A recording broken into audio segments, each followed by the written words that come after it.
거룩하신 아버지 하나님, 종들이 주님 앞에 내놓은 기도의 제목을 들으시고 응답하여 주옵소서.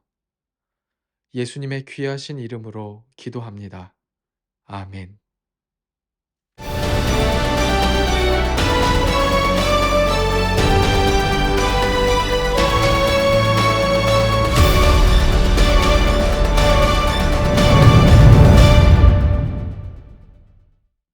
횃불에와 함께 하시는 목사님, 사모님, 선교사님 안녕하세요. 새시대 새부대 그리스도의 군사여 일어나라 1학기 6번째 시간입니다.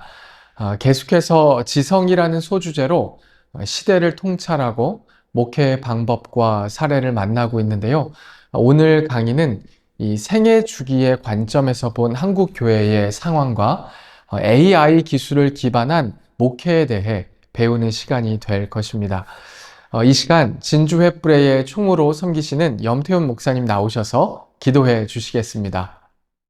역사의 주관자 되시며 시대마다 새로운 일을 행하시는 거룩하신 하나님 아버지, 2026년 새봄 새 시대를 향한 하나님의 원대한 계획 속에 횃불을 세워주시고 전 세계 곳곳에서 사명을 감당하는 목회자와 선교사님들을 한자리에 불러 모아주시니 감사합니다. 급변하는 세상 속에서도 변치 않는 복음의 가치를 붙들고 주님의 나라와 의를 위해서 헌신하고자 모인 이 자리가 성령의 강력한 임재가 있는 거룩한 현장이 될 수 있도록 인도하여 주옵소서. 특별히 이번 학기 우리가 새 시대 새 부대라는 주제로 나아갑니다. 주님의 영광을 위해서 전진하는 강력한 군사임을 고백하며 우리를 그리스도의 좋은 병사로 부르셨사오니 낡은 가치관과 타성을 벗어버리고 성령의 전신갑주로 무장할 수 있도록 인도하여 주옵소서. 구경꾼이 아닌 사명자로, 안주하는 자가 아닌 전진하는 군사로 우리를 새롭게 빚어주시고 이 혼란한 시대 속에서 승리의 깃발을 흔드는 거룩한 군대를 일으켜 주옵소서. 특별히 이번 학기 귀한 말씀을 전하실 강사님들을 축복합니다. 오늘 임성빈 총장님을 통해서 선포될 교회를 새롭게 하는 사역과 사례를 통해서 정체된 우리 목회 현장에 생수의 강이 흐르게 하여 주옵소서. 이론에 그치는 신학이 아니라 교회를 실질적으로 회복시키는 지혜와 용기를 얻는 시간이 될 수 있도록 인도하여 주옵소서. 또한 전생명 선교사님이 전하실 AI 기술과 목회의 실제를 통하여 급변하는 기술 문명 속에서 복음을 어떻게 효과적으로 전할지 통찰력을 얻게 하여 주옵소서. AI라는 도구가 하나님의 통치 아래 있음을 선포하면서 디지털 문명이라는 새로운 선교지에서 승리하는 지혜로운 청지기들이 되게 하여 주옵소서. 이 귀한 통로를 지키시는 횃불 재단과 유승현 원장님 그리고 모든 스태프들을 축복합니다. 엘리야에게 까마귀를 공급하셨던 하나님의 은혜가 원장님의 건강과 영성 위에 늘 머물게 하시고 이름 없이 빚도 없이 섬기는 귀한 동력자들의 수고가 하늘의 상급으로 쌓이게 하여 주옵소서. 또한 참여하는 전 세계의 목회자와 선교사님들에게 동일한 성령의 기름 부으심을 허락하셔서 그들이 서 있는 사역의 현장마다 새 부대의 역사가 일어나 교회가 살아나고 열방이 주님께로 돌아오는 역사가 있게 하여 주옵소서.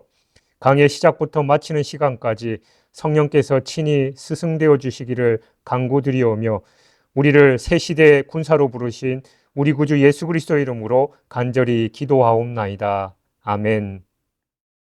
오늘 첫 번째 강의를 전해주실 분은 시대의 통찰과 실제적인 목회 사례를 깊이 연구하시는 분입니다. 한국교회 트렌드의 공동 저자로 활동해 오셨고 이 문화, 예술, 교육 분야의 권위자이십니다. 한국 리더십 학교의 교장이시고 장로의 신학대학교의 21대 총장을 역임하신 임성빈 목사님 나오셔서 새시대 새부대, 교회를 새롭게 하는 사역과 사례라는 제목으로 강의해 주실 때 큰 은혜 있으시길 바랍니다.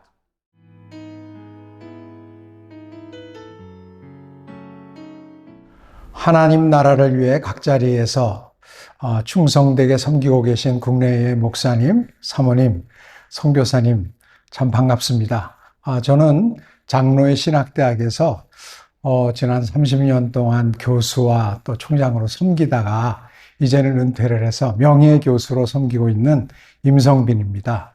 여러분 2026년 횃불에서 함께 만나게 되어 참 기쁘게 생각합니다. 저와 여러분들이 오늘 이렇게 한자리에 모이게 된 것은 어찌 보면 하나님께서 우리를 이 특별한 시대에 함께 부르셨기 때문이라고 생각합니다. 여러분들 다양한 자리에서 섬기고 계신데 섬김의 자리에서 그 섬김의 자리가 요새 어떠하신지요? 저는 비교적 이제 한국이라는 또 특별히 서울이라는 또 어떤 의미에서 신학대학이라는 한 곳에서 나름대로 이제 섬겨왔지만 제가 보니까 우리 섬김의 자리는 진짜 다양하고 참 하나님의 역사는 매우 다양하게 전개된다는 것을 새롭게 더욱더 느끼게 되는 요즘입니다. 그런데 여러분의 섬김의 자리는 현재 어떤 상황에 처해 계십니까? 저는 저희 주위를 보니까 상당히 쉽지 않은 상황인 것 같습니다. 제가 한 10여 년 전에, 아니, 한 15년쯤 전에, 아니, 한 20년부터 이제 제가 그러니까 조금 더 젊었을 때겠죠? 교회에 가서 이렇게 강의를 할 때마다 한국교회 위기론에 대해서 이야기를 드렸습니다. 이대로 가다가 진짜 큰일 난다. 이런 얘기를 이제 드렸는데, 하루는 저희 선배, 저보다 이제 연배에 계신 선배 목사님 교회, 아주 건강하게 성장하던 교회인데요. 가서 이제 이런 말씀을 드렸어요. 한국교회가 이제 위기다. 앞으로 진짜 어려워진다. 이렇게 가면. 그랬더니 목사님이 끝나고 좀 나무라 그러시더라고요. 저희 선배시니까 제가 나무라 그래서 옛날에 선배들이 화장실 뒤에 나무라는 것 같은 심정으로 약간 두려운 마음으로 남았어요. 그래도 역시 약간 목사님이 언짢아 하시더라고요. 아니, 한국교회가 이렇게 건강하고 이렇게 지금 성장하는데 당신들은 신학교 교수들은 너무 삐딱한 것 같아. 왜 이렇게 부정적이야? 좀 긍정적으로 봐요, 교회를. 이렇게 말씀을 하시는 거예요. 그때 제가 사실은 좀 충격을 받았죠. 그리고 돌아오는 그 차 안에서 계속 생각을 했어요. 내가 진짜 삐딱한가? 내가 너무 부정적인가? 나는 너무 이렇게 긍정적인 면을, 이렇게 비전을 제대로 못 보고 있는가? 이런 이제 생각을 하면서 이제 왔던 기억이 납니다.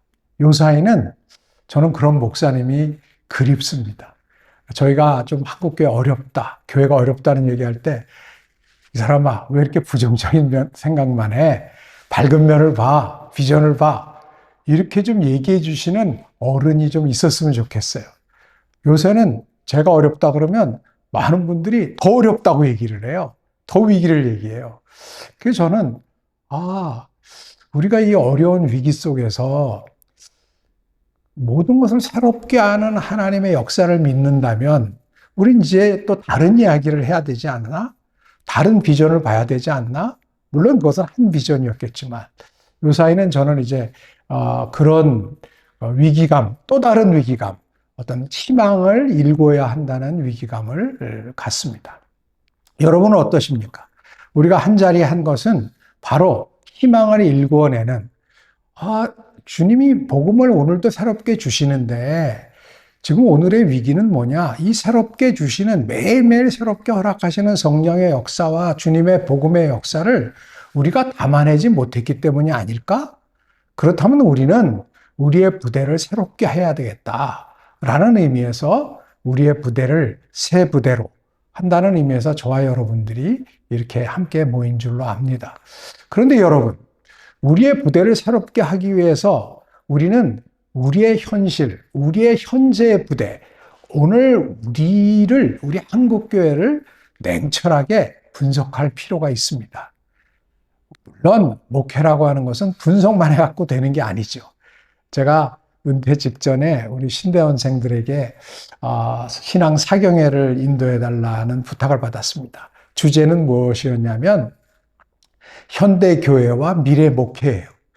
그래서 제가 그래도 신학교의 교수로서 선생으로서 수십 년을 있었으니까 이제 결산하라는 의미에서 저에게 그런 주제를 준 것으로 생각하고 다시 한번 지난날에 이제 모든 저의 신학적인 교회에 대한 관점들을 한번 정리해 봤습니다. 목회에 대해서 생각해 보았습니다. 그러면서 다시 깨달았어요. 야, 목회라는 것은 진짜 만만치 않구나. 목회를 위해서, 건강한 교회를 세우기 위해서 우리가 할 수 있는 게 뭐겠습니까? 우리가 성경 공부 열심히 하고, 나름대로 기도 열심히 하고, 우리가 노력할 수 있는 게 있어요. 그렇지만 여러 목사님들 이미 경험하셨잖아요. 내가 성경 열심히 보고, 기도 열심히 했다고 우리 목회가 다 건강한 열매가 맺어졌습니까? 그렇게 쉽지 않습니다.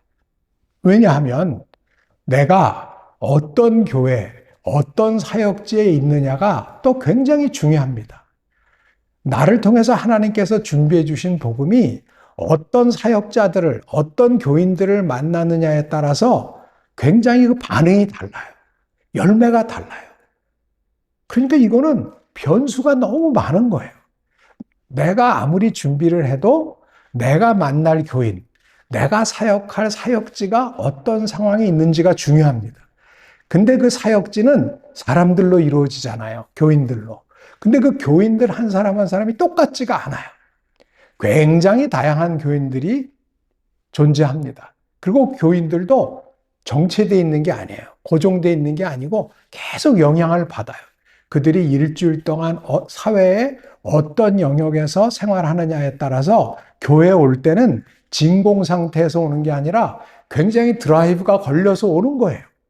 그러니까 여러분 운동해 보시면 알잖아요. 탁구나 뭐 운동할 때 공을 드라이브를 어느 쪽으로 가게 치면 그걸 똑바로 받으면 다 튕겨 나가죠.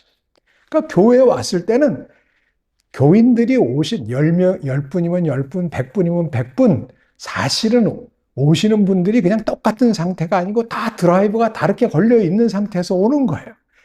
그러니까 우리가 똑같이 이렇게 친다고 하더라도 응답을 한다고 해도 반응은 진짜 다르게 나타나는 거죠. 그러니까 목회라고 하는 것은 저는 그래서 이런 중간 결론을 내렸습니다. 목회는 뭐냐? 미션인데 미션 어떤 미션이냐? 미션 임파서블이다. 불가능의 미션이에요. 그러니까 목회를 뭐 제대로 한다 하는 것은 내 힘으로 되는 게 아니에요. 내가 노력할 건 노력하지만 결국은 주께서 도와주셔야 되는 거예요.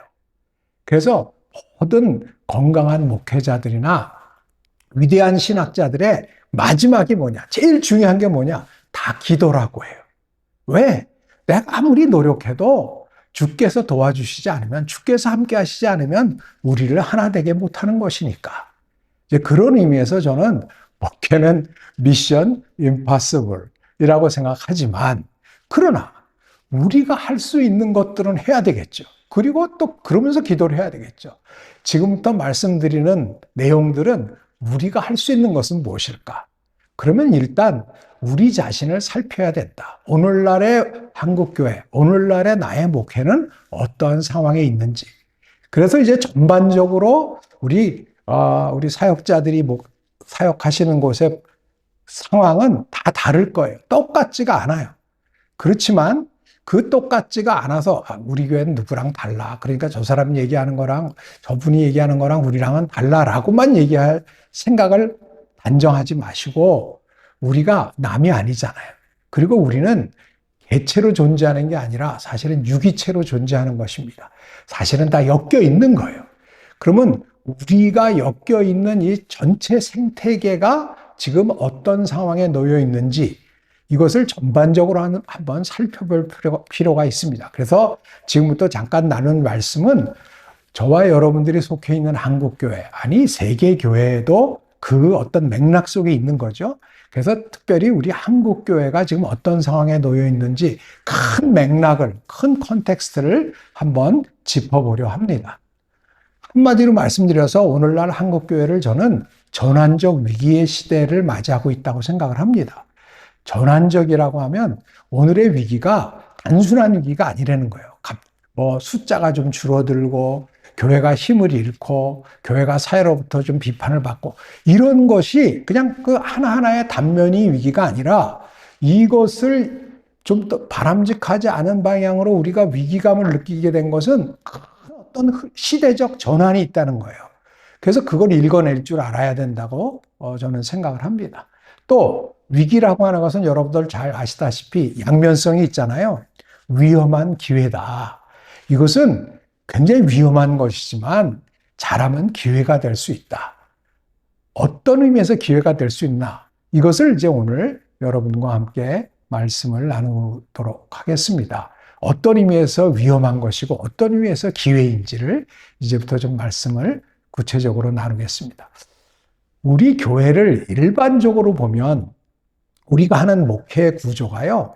어떻게 보면 생애 주기적 관점에서 이렇게 보면 사람이 태어나서 이제 자라서 유년부, 소년부, 뭐 이렇게 소년이 되고 청년이 되고 청소년이 되고 청년이 되고 장년이 되고 노년이 되듯이 어떤 생애 주기로 우리 인간의 일생을 볼 수 있잖아요.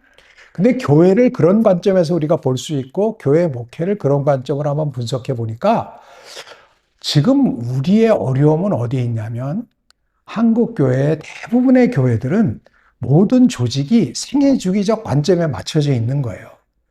태어나서 영아부가 있고 유년부가 있고 뭐 소년부가 있고 그다음에 청소년부가 있고 중등부, 고등부, 뭐 청소년부, 청년부 이런 식으로 돼 있잖아요. 그리고 선교회도 거기에 맞춰서 조직이 지금까지 돼 있어서 그것을 중심으로 교회가 이제 어떻게 보면 사역을 해왔는데 요새 그런 것들이 잘 작동을 안 한단 말이죠. 교회 학교가 없어지는 교회들이 많이 늘어나고 특별히 청년부에서 장년부의 진입은 거의 없어지는 형태가 되죠. 또 한국 교회의 가장 큰 어떻게 보면 기둥이라고 할 수 있는 데가 이제 선교부 아니겠습니까? 여전도회, 남전도회, 특별히 그 중에서도 여전도회인데 여전도회가 지금 상당히 위기를 맞고 있죠. 그러니까 예컨대 60대 이상의 여전도회원들과 40대 이하의 여전도회원들은 엄청나게 달라요. 여전도회원들의 숫자도 적지만 여전도의 역할을 기성세대나 목회자들이 우리가 생각하고 기대하던 것과는 전혀 감당하기 어려운 상태에 오늘 상황에 이르렀단 말이죠. 그래서 막 당황하는 거죠. 제가 요새 보니까 50대 여전도 회장님들이 제일 어려운 것 같아요. 왜냐하면 50대 여전도 회장님들은 열심히 뭘 하시려고 그러는데 30, 40대가 호응이 안 돼요. 그런데 60대 이상의 60, 70, 80대의 옛날에 왕년에 이제 그 여전도회를 섬겼던 그 어르신들이 볼 때는 지금 여전도회가 너무 마음에 안 드는 거예요. 당신들 뭐 하냐 말이야. 위에서는 못한다 그러지.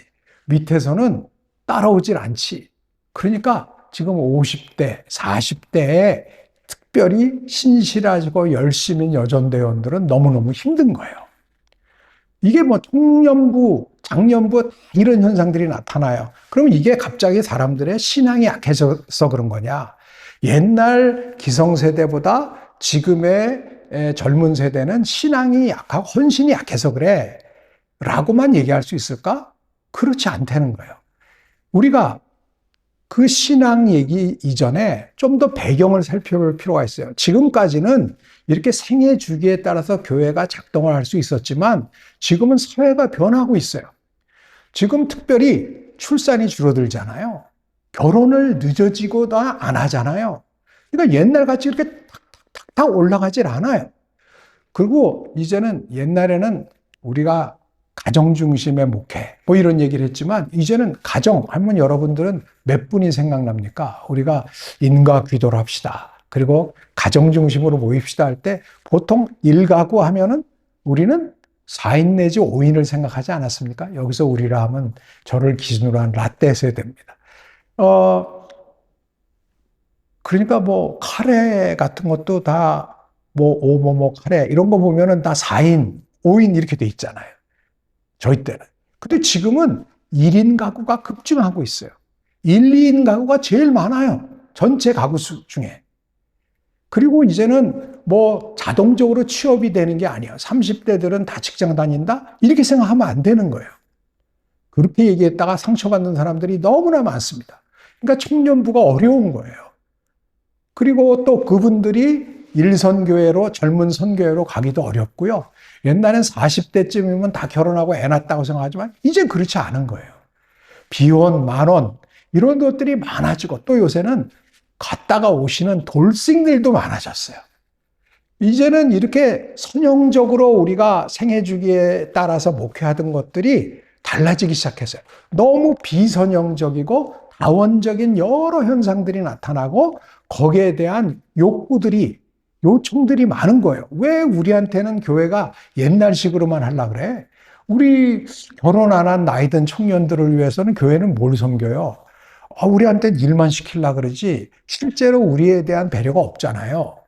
이런 불만들이 당연히 나올 수밖에 없죠.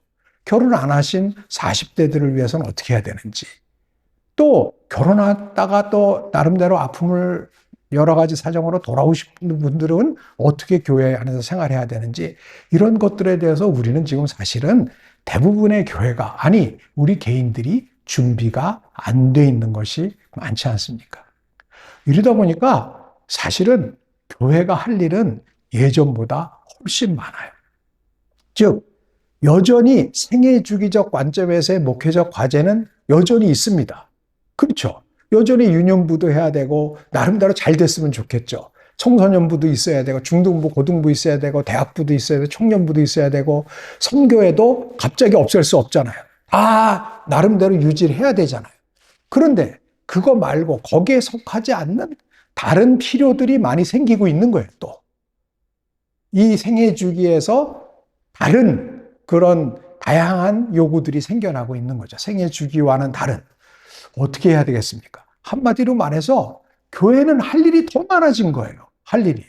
결혼 안 한 청년들, 취업을 지금 하기 어려운 청년들, 이런 사람들을 위해서도 섬겨야 될 어떤 과제들이 있고, 요새 여성들은 대부분 직장 생활을 하시잖아요. 연세 드신 분들도 직업을 다 많이 갖고 계시잖아요. 여성들도. 옛날에는 다 그분들이 가정중심이었지만 이제는 다 나름대로 사회생활이 바쁘세요. 이분들을 위해서 교회는 또 어떤 섬김을 해야 되나? 예전에 여전도회가 하던 걸 누가 해야 되나? 그러니까 이제는 할 일은 많은데 할 사람은 적어지는 거예요. 봉사자는 적어져요. 그리고 대부분의 교회가 재정적으로도 더 늘어나지 않죠. 그러니까 어찌 보면 교회 구성원 수가 줄어들고 재정적인 어떤 그 지원도 줄어드는 상황 속에서 할 일은 많아지는 것. 이게 우리 목회의 일반적인 현상입니다. 그리고 예전에는 교회 와서 목사님 말씀을 이렇게 듣고 그저 은혜 받으면 끝났지만, 그게 끝난 건 아니지만 겉으로 볼 땐 그랬죠. 그러나 이제는 그것에 만족하지 못합니다. 이제는 훨씬 더 통합적인 어떤 목회가 필요한 거예요. 그러니까 어찌 보면 저는 저를 중심으로 해서 서울에서 이렇게 좀 중대형 교회에서 이렇게 생활했던 사람, 또 그런 목회에 참여했던 사람으로서는 저는 이제 좀 양심의 껄림이 있죠. 그러니까 좀 이렇게 목회적인 반성을 한다면, 제가 학생들을 가르칠 때도 그러고 좀 빙산의 일각과 상대를 했다. 어찌 보면 교인들이라고 하는 것은 우리 사람이 다 그렇잖아요. 교회 올 때 우리 구성원 한 분 한 분이 한 인격이 있다면, 한 존재가 있다면 교회에서 보여주는 모습은 빙산의 일각과 같은 거예요. 목회자로서 우리가 보는 교인은 전체를 보지 못하고 때로는 그 보여주는 모습, 교회에서 나를 보여주려고 하는 모습, 그것만을 갖고도 우리는 버거웠어요. 지금까지. 왜?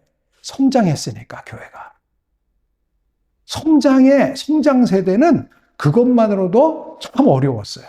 그러니까 어찌 보면 제일 저도 목회적으로 그 도전받았던 게, 마음에 찔렸던 게, 양을 알라 그랬는데 양을 모르는 거예요. 양들은 우리를 대강 아는데 우리는 양을 몰라요. 그러면서 이걸 목회라고 할 수 있나? 근데 또 그러기에는 너무 열심히 했어요. 우리 대부분의 목회자들이. 그건 왜냐? 성장을 했기 때문에. 우리가 급격한 성장을 했기 때문에 빙산의 일각만을 상대하기도 어려웠다. 그걸 섬기기도 어려웠다. 근데 어찌 보면 저는 지금이 이제 진검승부의 기회라고 생각을 합니다. 물이 빠지니까. 숫자의 성장이 사실 쉽지 않아요. 물론 대형교회, 이제 이렇게 우리가 쭉 나눠서 보면 아시겠지만 이런 도전과 과제를 특별히 이 30, 40대의 부모들이 자녀들에게 가지는 교육적 열망, 이런 거를 충족시킬 수 있는 교회는 그렇게 많지 않습니다. 그러다 보니까 이게 교회의 양극화가, 사회 양극화도 그러하지만 교회의 양극화도 더더욱 심해질 가능성이 있어요. 그러나 이런 위기의 시대에 이런 모든 것들을 다 할 수 있나? 중소형 교회도 우리도 이것도 하고 저것도 하고 할 수 있을까? 그렇지 않습니다. 그랬으면 좋겠지만 인적 자원, 물적 자원이 그런 리소스가 딸려요. 그러면 어떻게 해야 되겠느냐? 그래서 사실은 교육자들이 훨씬 더 그런 통합적 진정한 목회를 위한 목회의 재전환이 우리 자신의, 이건 저 자신을 기본으로 하는 것입니다. 우리가 이제 빙산의 일각이 아니라 전체 인격을 상대하는 목회를 해야 되고, 또 교회 안에서도 다양한 니드들을 영적으로 어떻게 응답할 것인가에 대한 통합적인 대안을 우리가 생각할 수 있어야 될 것입니다. 그리고 사회 사람들이 그저 말로만 믿는 것과 그저 이렇게 믿는 모양새를 내는 것과 삶으로 그것을 나타내는 것, 즉 교회 안의 삶과 교회 밖의 삶이 신앙과 신학과 실천이 어떻게 하면 일관성이 있어질까, 통합할 수 있을까? 교회 바깥에 있는 사람들이 우리를 보고 그래도 참 우리의 삶을 보고 우리가 얘기하는 가치와 우리의 행실을 보고 하나님께 영광과 찬송을 돌릴 수 있을 정도로 좀 우리도 저렇게 살아야 된다라는 빛과 소금으로서의 공공성을 회복할 수 있을까? 이런 것들은 지금 이 시대의 전환적 위기를 맞은 우리에게 엄청난 도전이라고 생각을 합니다. 그러나 저는 이것이 새로운 하나님께서 이 전환적 위기 시대에 우리에게 주시는 부르심이라고 생각합니다. 진정한 목회를 위한 하여튼 진검승부를 한번 해보는 거죠. 지금까지 약간 거품 속에서 살아왔는데 거품 걷어내고 진짜 진정한 목회를 해볼 수 있는 그러한 시기에 우리가 부름을 받았다라고 생각합니다.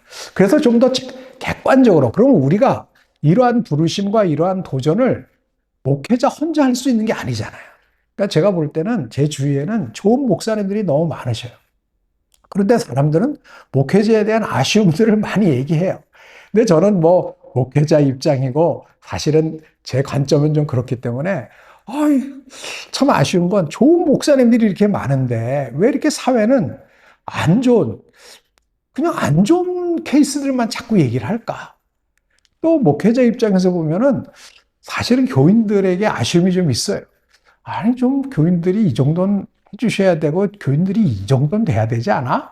사실은 또 제가 보니까 좋은 교인들이 많이 있어요. 그런데 이게 어떻게 미스매치가 되는 것 같아요. 서로가 서로의 이심전심이 이루어지지 못해서 결국은 오늘의 교회가 사회로부터나 우리 서로 간의 평가가 그렇게 긍정적이지 못한 것 같아요. 그렇다면 우리가 이제는 해야 될 게 뭐냐?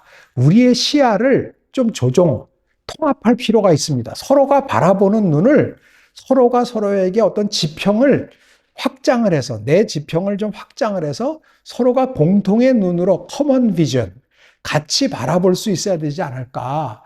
이때 저에게도 가장 큰 도움을 준 이론 중에 하나가 이런 조직생의 관점에서 교회를 보는 겁니다. 그러니까 뭐냐면 다 교회에 대한 관점들이 달라요. 다 요구사항들이 달라요. 요청사항들이 달라요. 그런데 그거를 그래도 모을 수 있는 게 뭐냐, 우리 교회를 조직생의 관점에서 한번 보는 거예요. 그래서 이게 그 사회학자들 보니까 모든 조직이 인간의 생애 주기가 있듯이 조직도 주기가 있다는 거예요. 태어나서 창업을 해갖고 막 교회를 이제 설립을 했다. 교회로 치면 막 성장을 해요. 그래서 성숙을 해요. 그러면 막 그냥 가냐? 그렇지 않다고요. 그냥 내버려 두면 성숙기에서 쇠퇴기를 가져와요. 쇠퇴기를 잘못 경험하면은 그야말로 교회 문을 닫아요. 저는 옛날에 교회 문을 닫는다, 교회가 없어진다, 저는 저 유럽에서나 일어나는 일이라고 생각했거든요. 그런데 근래에 보니까 제 생전에 저는 그런 경험을 하리라고 생각을 못했어요. 저는 에딘버러나 이런 데 갔을 때 막 멀리서 보이던 저 좋은 교회당이 가보려고 그랬더니 그러니까 선술집으로 변했다는 얘기 듣고 너무너무 충격을 받았는데 제 생전에 우리도 그럴 수 있다? 이건 너무너무 슬픈 것 같고 우리 주님께 참 죄송한 마음이 큽니다.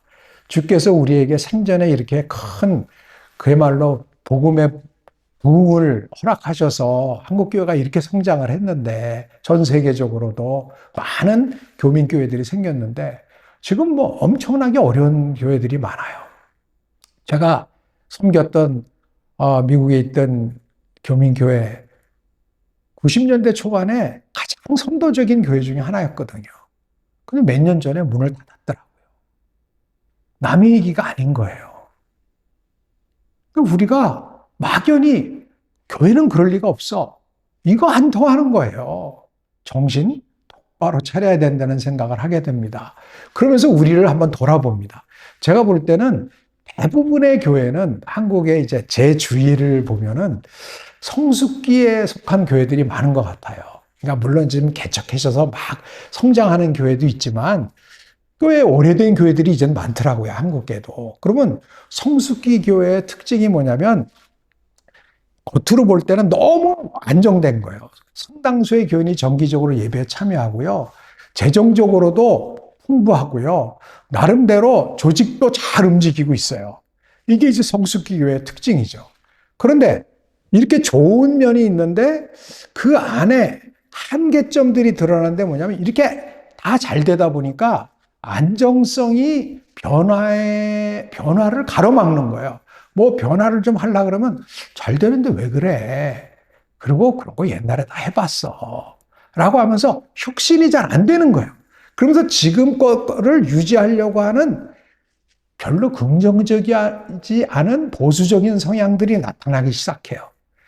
그리고 새로운 시도나 실험에 대해서는 위험을 회피하려고 한단 말이죠. 이게 뭐냐? 성숙기 교회의 한계라는 거예요. 여기에서 긴장을 놓치고 어떤 새로움에 대한, 왜 주께서도 말씀하셨잖아요. 너희가 세상을 본받지 말지만 거룩함을, 새 사람을 입어야 된다. 변화를 받아야 된다. 성령에 의해서 추동하시는 새로운 어떤 도전에 대해서 너희가 변하지 않으면 말씀을 분별하지 못하고 너희들이 옛날에 생각했던 그 관습대로 그냥 살아가게 된다. 이렇게 되면 조직이 쇠퇴하게 된다는 거예요. 이것이 오늘날 적지 않은 한국교회가 어떤 직면하고 있는 상황이 아닐까. 그래서 제가 이제 많은 교회 목사님들과 장로님들과 함께 이런 워크숍을 해봤거든요. 그랬더니 거의 오래된 교회, 이렇게 좀 안정되고 성장했던 교회들이 지금 이 상태에 있다는 것을 서로 알게 되더라고요. 그러니까 한국 교회가 전반적으로 보면 지금 도입기, 막 성장했다가 막 이렇게 뜨거움으로 만나서 막 성령의 부흥으로 일어났다가 성장을 했다가 그 다음에는 성숙하는 거죠. 그래서 괜히 제도화되기 시작하는 거예요. 뭔가 제도를 갖춰야지 안정이 되니까. 그러면서 지금은 전반적으로는 2000년대 이후에 쇠퇴? 그런 말을 쓰긴 싫지만 위기가 있는 거예요, 우리 안에. 그건 각 교회마다 상황이 다릅니다. 일률적으로 얘기할 수는 없어요. 그렇지만 여러분들이 한번 본인의 교회나 본인의 조직들을 이렇게 한번 객관적으로 서로가 한번 나눠보셔요. 그러면 이 증상들이 어느 정도는 나타나거든요. 물론 획일적이지 않습니다. 어떤 부서, 예컨대 운영위원회나 당회는 굉장히 안정적인 성숙을 유지하고 싶은 그런 게 있죠. 그러다 잘못하면 쇠퇴로 가는 거죠. 왜냐하면 그 당회나 운영위원회 주 멤버들이 어떤 분이냐면 구성원들이 저와 같은 거의 60대 이상의 남성들이 중심으로 돼 있거든요. 그럼 아무리 뭐 새로운 걸 얘기하려도 우리의 삶의 지평을 벗어나기 어려워요. 그러니까 우리가 21세기를 다 설계한다. 앞으로 우리 교회는 이렇게 가야 돼. 이거는 말이 안 되는 거거든요. 우리가 가진 것은 경험이죠. 나름대로의 비전이 있다고 하더라도 그 비전은 그 시대를 살아갈 다음 세대들과 긴밀한 소통을 하면서 이런 것들이 진행돼야 되지 않겠습니까? 자칫 잘못하면 이 성숙기가 쇠퇴기로 갈 수 있다는 증거예요. 그래서 교회 안에는 이렇게 획일적으로 다 성숙해서 쇠퇴로 가는 게 아니라 좋은 집단일수록 그 안에서 또 새롭게 만들어지는 부서들이 있죠. 어떻게 보면 뭐 교육부는 약간 그 성숙기에 머물러 있을 수 있지만 선교부 같은 데는 뭐 성장기로 갈 수도 있는 거고. 근데 요새는 또 선교부 그렇게 쉽지 않죠. 선교도 약간 정리하려고 그러잖아요. 그래서 이제 성숙해서 쇠퇴로 가는 그런 게 있을 수 있잖아요. 그러다 보니까 또 뭐 예배부, 찬양부 이런 데는 또 새롭게 일어날 수도 있고 이런 다양한 흐름들이 교회 안에 있고 우리 안에 있다는 것은 우리가 함께 봐야 합니다. 그러나 전체적인 흐름은 함께 공유하도록 노력할 필요가 있습니다. 그런 의미에서 우리 한국교회를 이렇게 보면요. 전체적으로 한국교회는 숫자적으로 보면 전성기를 지난 거예요. 숫자적으로 봤을 때 전성기는 보니까 2011년이더라고요. 통계적으로 보면 계속해서 뭐 인구가 줄어드니까 그 같이 교인 수도 줄어든다고 볼 수 있죠. 그런데 그것보다 더 심각한 위기는 뭐냐면 질적인 거예요. 그러니까 코로나 전후에 많은 변화가 있었거든요. 그러니까 코로나 전과 후에 엄청나게 달라졌는데, 그래서 이제 많은 목사님들이 그런 이야기들을 하시더라고요. 교인들이 달라졌어요. 코로나 전에 우리 교회에 오셨던 분과 코로나 지난 다음에 오신 분들이 같은 분들일지언정 달라졌어요. 라는 것을 느끼는 거예요. 그 중에 달라진 것 중에 하나, 좀 부정적인 거는, 긍정적이지 않은 거는 참여가 줄어든 거예요. 직접 와서 교회에서 봉사하거나 뭐 하는 것들이 보면 다 줄었어요. 이게 이제 줄어든 거예요. 그 다음에 또 하나의 위기는 뭐냐면 한국교회 연령 구조가 계속해서 이제 바뀌는데요. 보시면 아시겠지만 밑에 있는 게 이제 그 젊은이들이죠. 10대, 19세 이하의 퍼센테이지고요. 이 맨 위에 있는 게 이제 우리 60, 70대, 60세 이상이란 말이에요. 급속도로 늘어나는 거예요. 이 고령화가. 우리 이제 목회데이터 연구소랑 연세대 은영 통계학과랑 같이 이렇게 2050년까지를 한번 추정하는 연구를 한 이게 그 결과거든요. 보니까 한국교회 연령 구조가 진짜 급속도로 노령화돼요. 한국 사회 자체가 초고령화 사회로 접어들었잖아요. 5분의 1이 65세 이상이에요, 지금. 근데 교회는 더 심한 거예요. 그 교회의 20, 30대 비중 비율은 3분의 1로 더 줄어들고 60대 이상 비율은 크게 늘어나는 거예요. 이거를 뭐 좋다, 나쁘다. 우리가 이렇게 가치를 여기서 이렇게 뭐 판단할 수는 없습니다. 그러나 이 상황을 보면서 위기감은 갖게 되는 거죠. 이래 갖고는 교회가 건강해지거나 다음 세대, 우리가 그렇게 다음 세대 했는데 도대체 다음 세대를 위해서 무엇을 한 것일까? 저는 제일 두려운 것이 요사이 이제 저나 여러분이나 저와 같이 이제 학교에서는 은퇴를 하거나 뭐 목회에서 은퇴한 분들 계시잖아요. 그러면서 불구하고도 그 이후의 삶을 사는 이유가 뭘까? 저는 주님 앞에 갔을 때, 이제 마지막에 간 때가 있잖아요. 그러니까 은퇴를 하면서는 과거를 한번 돌아보잖아요. 내가 좀 제대로 목회를 했나? 진짜 제대로 된 목회를 했나? 내가 제대로 된 학교 섬김을 했나? 돌아보면 좀 후회가 되잖아요. 반성이 되고 좀 더 좋은 선생이 됐어야 되는데, 좀 더 좋은 총장이 됐어야 되는데, 뭐 이런 생각을 하면서 반성을 하죠. 그런데 그럼에도 불구하고 하나님께서 그 이후의 삶을 허락하신 이유, 뭐 부끄럽고 잘못한 것이 많지만 보면 저희 세대는 무에서 유를 이룬 세대예요. 우리가 이룬 게 아니라 하나님께서 이루게 해주셨죠. 한국교회가 엄청나게 성장했고 대한민국이 이 정도로 잘 살아본 적이 없잖아요. 저희가 아는 범위 내에서. 그리고 전 세계에 그래도 요새 K컬처 뭐 나름대로 엄청난 영향력을 발휘하고 있잖아요. 그런데 우리는 그런 것을 누렸는데 이제 남기고 가는 것은 뭘까? 저는 제일 두려운 것이 우리 한국 사회에 특별히 생명의 문화와 감사의 문화가 없는 거예요. 감사가 없어요. 다 불평, 불만만 있어요. 이 정도로 잘 살게 됐지만 여전히 불평과 불만이 제일 많고 갈등이 전 세계 1위에 해당해요, 지금. 그 갈등의 기본이 뭐겠습니까? 왜 나는 저와 같지 않습니까? 라는 거 아니겠어요? 또 있는 사람들이 그만큼 상대적으로 없는 사람들에 대한 배려도 적은 것이고요. 그 다음에 생명에 대해서 너무 감사함이 없는 거예요. 그러니까 반생명적인, 어떻게 보면 출생률 최저, 자살률 최고, 이런 문화를 지금 만들어낸 거, 그리고 물질 중심의 문화만이 이 땅에 지금 횡행하게 만든 거, 이거는 저는 저희 세대의 참 책무가 크다고 생각합니다. 이제 그런 의미에서 우리의 삶이 지금도 연장되고 우리에게 하나님께서 이런 사역을 맡겨주신 이유들이 바로 하나님 앞에 가기 전까지는 조금 더 이런 일들을 제대로 해라. 다음 세대에게 우리가 제대로 된 문화를 좀 남겨야 되지 않겠나? 그리고 좋은 영향을 줘야 되지 않겠나? 이제 그런 의미에서 우리의 목회도 의미가 있다고 생각합니다.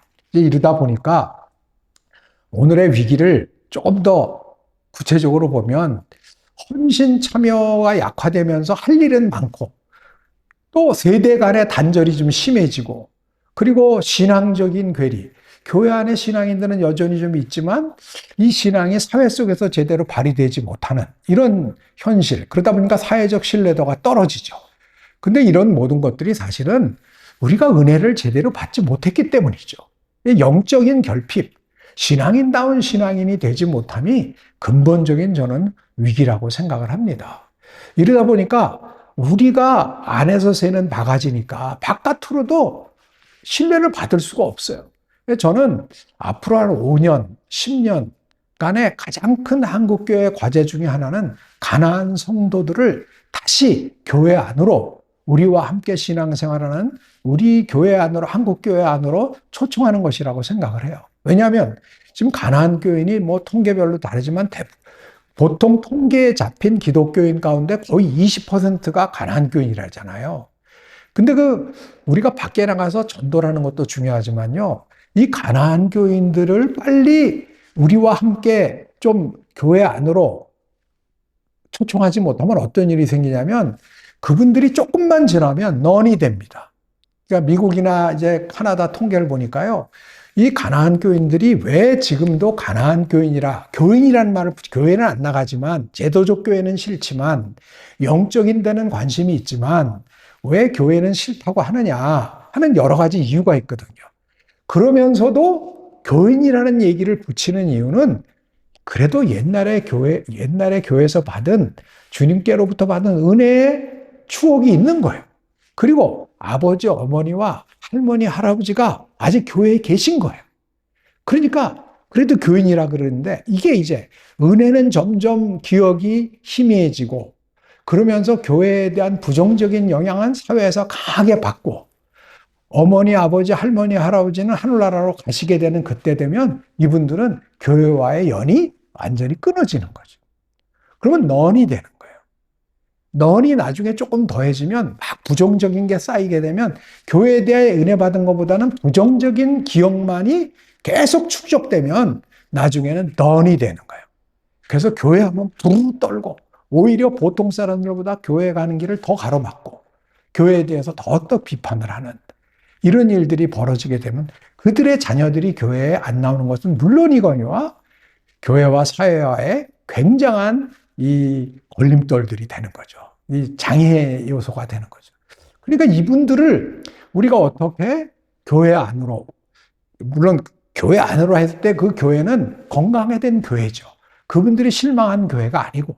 근데 그분들이 가장 실망한 게 뭐냐면은 그분들은 교회와 사회와의 관계에 관심들이 많고 교회 안에 투명한 재정이라든지 어떤 합리적인 운영이라든지 뭐 이런 것들에 대한 관심이 많으신 거예요. 그러니까 그런 의미에서 우리가 교회의 가치와 복음적 가치와 그분들이 얘기하는 것들이 맞닿는 선, 공공선의 한도 내에서는 우리도 우리를 개혁해야죠. 그리고 사회적인 봉사나 공동선에 대해서도 훨씬 더 관심을 가져야 될 것이라고 생각합니다.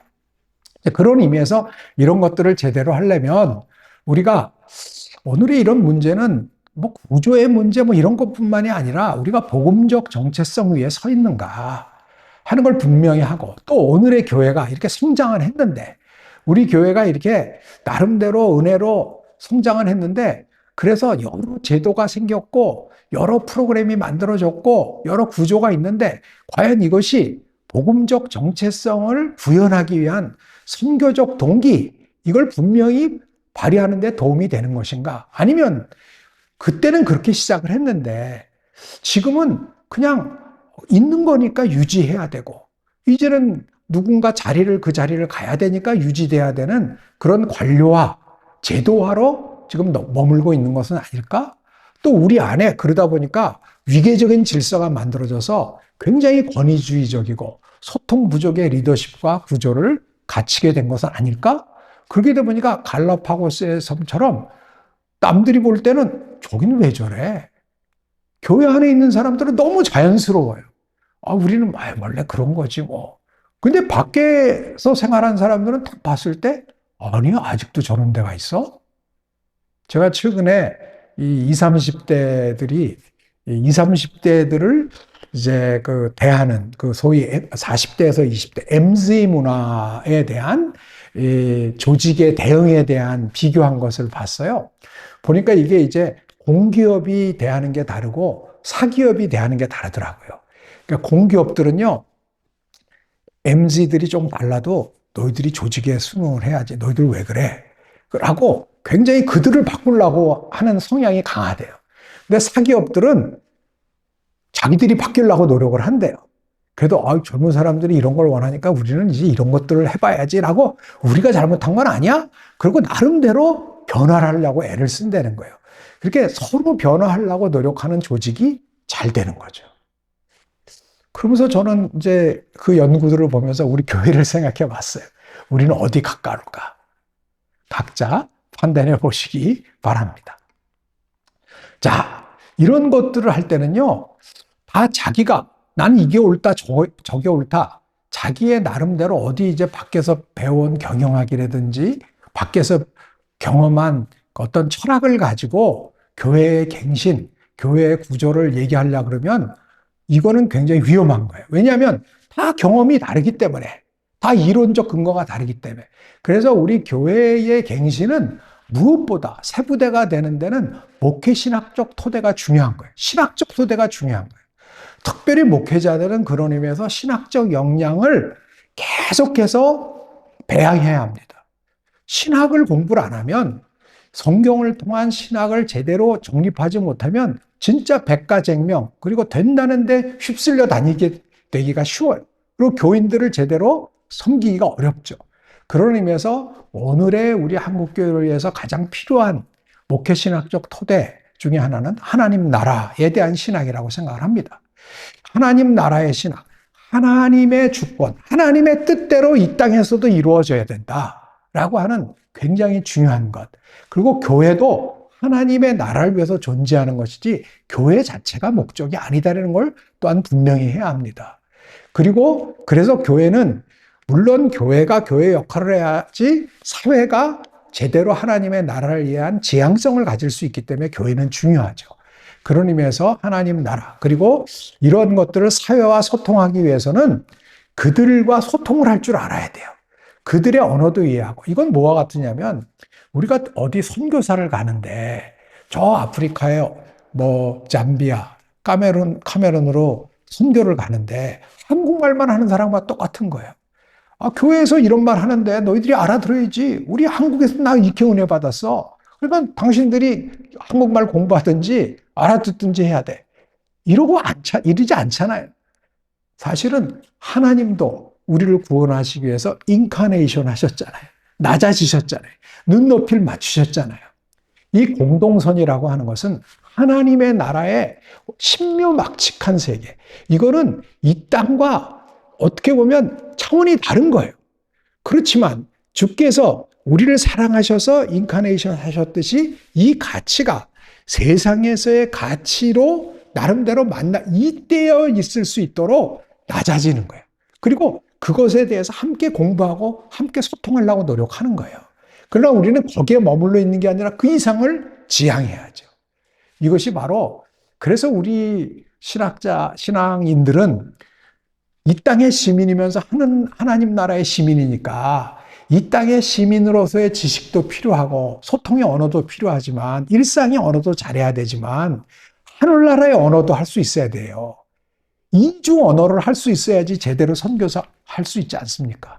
이제 그런 의미에서 우리가 이렇게 공부를 하는 것도 그런 의미가 있다고 생각을 합니다. 그래서 신앙은 교회 안에만 있는 게 아니라 통전적이다. 하나님 나라의 통전성, 홀리스틱한 면을 우리가 회복해야 되고, 이것을 위해서 너무 인간적으로 만들어낸 어떤 그동안의 구조가 있었다면 때로는 특별히 지금 위기를 맞잖아요.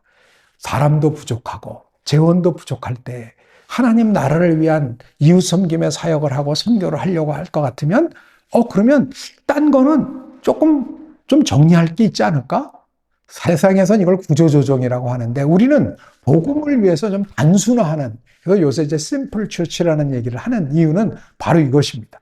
복음을 위해서 우리가 좀 더 집중하자는 거예요. 리얼라인, 재정렬을 하자는 거예요. 선교적 리더십으로 전환을 하고, 그때 제일 중요한 거는 공공수금 및 신뢰 회복, 사회와의 소통을 해야 돼. 사회를 섬긴다, 선교를 한다고 하면서 그 부족의 언어를 몰라서 되겠어요? 그 부족의 문화를 몰라서 되겠어요? 그래서 그들과 소통할 수 있는 노력도 계속하는 것 중요하다고 생각합니다. 그런 의미에서 주께서 그러하셨듯이 자기를 비우고 낮아지시고 눈높이를 맞추시고 선교적 교회가 되는 것 굉장히 중요하다고 생각합니다. 이때 또 그렇다고 해서 획일적일 수는 없는 거예요. 다양성이 우리 안에 있을 수 있어요. 어떤 분은 선교, 어떤 분은 교육. 우리 교회가 선교에 초점을 맞춰야 된다. 교육도 중요하다. 예배도 중요하다. 사실은 다 통해 있는 거예요. 그래서 이거는 사실은 그 세 개, 세 개든지 봉사든지 다 중요한데 그런 것들을 좀 더 하나님 나라를 위해서 단순화하면서 서로가 서로를 존중하는 삼위일체적인 정렬. 그러니까 삼위가 다르시지만 하나시잖아요. 우리가 이렇게 다양성 속에서 하나님 나라의 가치를 위한 통일을 할 수 있는 그런 영적인 준비, 그런 구조적인 또한 이렇게 조화, 이런 것들이 필요하다 하는 것을 우리가 생각하면서요. 어떻게 보면 심플 처치의 4대 원리 기반이 그런 거거든요. 좀 더 명료해야 된다. 이거 왜 하려고 그러는 거야? 우리의 목적이 뭐야? 라는 걸 분명히 하고, 우리의 그동안에 했던 것들이 그냥 행사를 위한 행사, 교육을 위한 교육이 아니라 이동성, 이렇게 좀 진도가 나가야 되는 거예요. 이건 이걸 위해서 하고, 요거 요 정도 하면 이렇게 도움이 되는 거예요. 라고 하는 그런, 그러니까 이동성이 이렇게 유연한 구조 속에서 갖춰지면서 진도가 나가고, 또 우리가 다양한 걸 하더라도 목표를 향해서 재정렬을 하면서 이것을 계속 검증해 가는 이런 것들이 심플 처치에서 우리가 복음을 위한 단순화를 위해서 필요한 원칙들이라고 볼 수 있겠습니다. 하여튼 그런데요, 이런 모든 거를 할 때 기본은 신앙입니다. 그래서 우리는 신앙, 개인적 신앙에서의 그 신앙인됨, 신앙인으로서의 신앙인됨에 대해서 좀 더 관심을 가지고 준비를 해야 될 줄로 알고요. 그 다음에 신앙에는 공동체 차원이 있거든요. 사실 이걸 좀 조금 강조하고 싶어요. 여러분, 교회 안에 다양한 니드가 생겼다 그랬잖아요. 그냥 이렇게 연령대별로만 다 안 끝난다 그랬잖아요. 그러면 그 10대와 50대는 어떻게 만날 거냐? 이렇게 세대가 맨날 따로 만날 거냐? 근데 이거를 갑자기 다른 세대로 만나자 그러면요, 쉽지가 않아요. 그럴 때 이 세대를 묶어낼 수 있으려면 관심 기반. 나는 기후위기, 환경이 중요하다고 생각해요. 나는 창업에 대해서 좀 관심이 있어요. 나는 돌봄에 대해서 관심이 있어요. 이런 것들은 사실은 기성세대의 경험 있는 분들과 신앙이 성숙한 분들과 젊은 니드를 가진 분들이 함께 할 수 있는 것이라고 생각을 합니다. 그러면 우리가 사회적 차원에서도 공공성 회복과 자원의 선교적 재배치를 통해서 사회적 신뢰를 회복하는 이런 사회를 위한 하나님 나라 사역도 할 수 있다고 생각을 합니다. 이런 걸 위해서 우리 목회자의 역할이 굉장히 중요하죠. 그래서 우리 목회자들이 이렇게 공부하는 것 아니겠습니까? 함께 공부하고 나누고. 그래서 이제 좋은 장로님들도 만나야 되고, 또 평신도 지도자들이 사실은 목회자 혼자 못해요. 평신도와 협력해서 이루어져야 된다고 생각을 합니다. 우리 모두가 힘을 합쳐서 이러면서 3040 세대의 참여를 동력할 수 있었으면 좋겠어요. 그래서 이제 시간이 다 됐습니다. 여러분, 하여튼 새 부대가 되기 위해서 누가 새로워져야 되느냐? 모두가 새로워져야 되죠. 근데 우리부터 새로워져야 되지 않겠습니까? 그러나 우리만 할 수 있는 것이 아니고 이것을 위해서 장로님들, 교육자들, 또 우리 동역자들과 다 이런 비전을 같이 하려고 하는 인비저닝, 비전을 같이 하는 모습이 중요할 것 같고요. 그 다음에 이것이 제일 먼저 중요한 것은 3040 세대를 살려야 됩니다. 한국교회 미래를 위해서. 3040이 살아야 앞으로 그 자녀들이 교회에 남을 거 아니에요. 다음 세대 살리는 것을 위해서 우리가 조금 더 3040에 집중을 하는 그런 사역이 되었으면 좋겠습니다. 지금까지 함께 해주신 여러분 대단히 감사합니다. 함께 기도하겠습니다. 하나님 아버지, 부족한 저희들 부족도 아니하시고 불러주셔서 이렇게 함께 하나님 나라를 꿈꿀 수 있게 해주시고 하나님 나라의 복음을 새 부대에 담을 수 있도록 우리를 준비시켜 주시니 감사합니다. 매일매일 새로워지게 하여 주셔서 우리 교회에, 우리 기관에 희망이 있게 하여 주시옵소서. 모든 말씀 우리를 새 부대로 불러주신 좋으신 우리 주 예수 그리스도 이름으로 기도드립니다.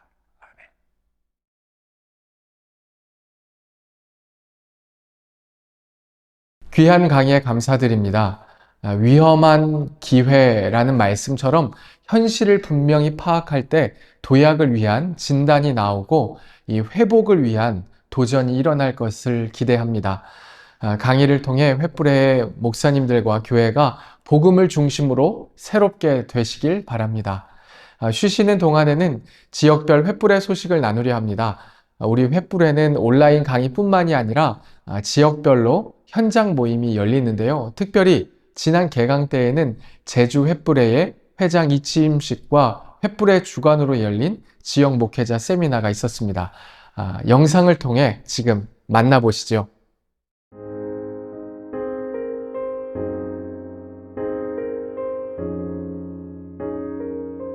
지난 3월 30일과 31일에는 제주 지역의 목회자들이 모여 지역 교회를 섬기실 횃불의 회장의 이취임식과 복음의 진수를 배우는 장자권 목회자 세미나가 1박 2일로 열렸습니다. 네, 안녕하십니까. 제주 횃불의 회장 그리고 제주 성례교회를 섬겼던 강연홍 목사입니다. 일단 횃불에 하면은 초교파적으로 우리 목사님들 또 더불어 사모님들까지 이렇게 한자리 모여서 한 마음으로 한 믿음으로 귀한 교제를 나누면서 또 준비된 모든 프로그램 따라서 또 훌륭한 강사님들을 통해서 귀한 말씀들을 또 나누고 있는 것이 너무나도 소중하고 기쁜 일이다 늘 그렇게 생각을 했습니다. 이후로 이제 그런 모든 일들이 잘 진행되고 성취돼서 또 많은 이들에게 도전을 주고 또 목회 현장에서 귀한 비전을 품을 수 있는 그런 그 시간들을 가지면 참 좋겠다 하는 그런 생각이 있습니다. 앞으로도 많이 기도하고 성원하겠습니다. 감사합니다. 네, 반갑습니다. 제주 횃불의 신입 회장인 고창신 목사입니다. 저는 예장 통합 제주 신광교회를 섬기고 있고요. 이번에 이렇게 귀한 또 직분을 저에게 허락하여 주셔서 참 무겁지만 기쁜 마음으로 이렇게 섬기도록 그렇게 좀 하겠습니다. 제주 횃불회가 기대하는 것은 우리 전 회장님이 말씀해 주신 것 같이 더 많은 우리 목회자들과 사모님들, 전사님들이 오셔서 이 강좌를 통해서 영성과 또 지성과 인성을 갖추는데 좀 귀한 또 섬김의 그런 장이 됐으면 좋겠고 그런 점에서 많은 우리 목사님들과 사모님들이 참여하는 그런 제주 횃불회가 되었으면 좋겠다라는 그런 기대감을 갖습니다.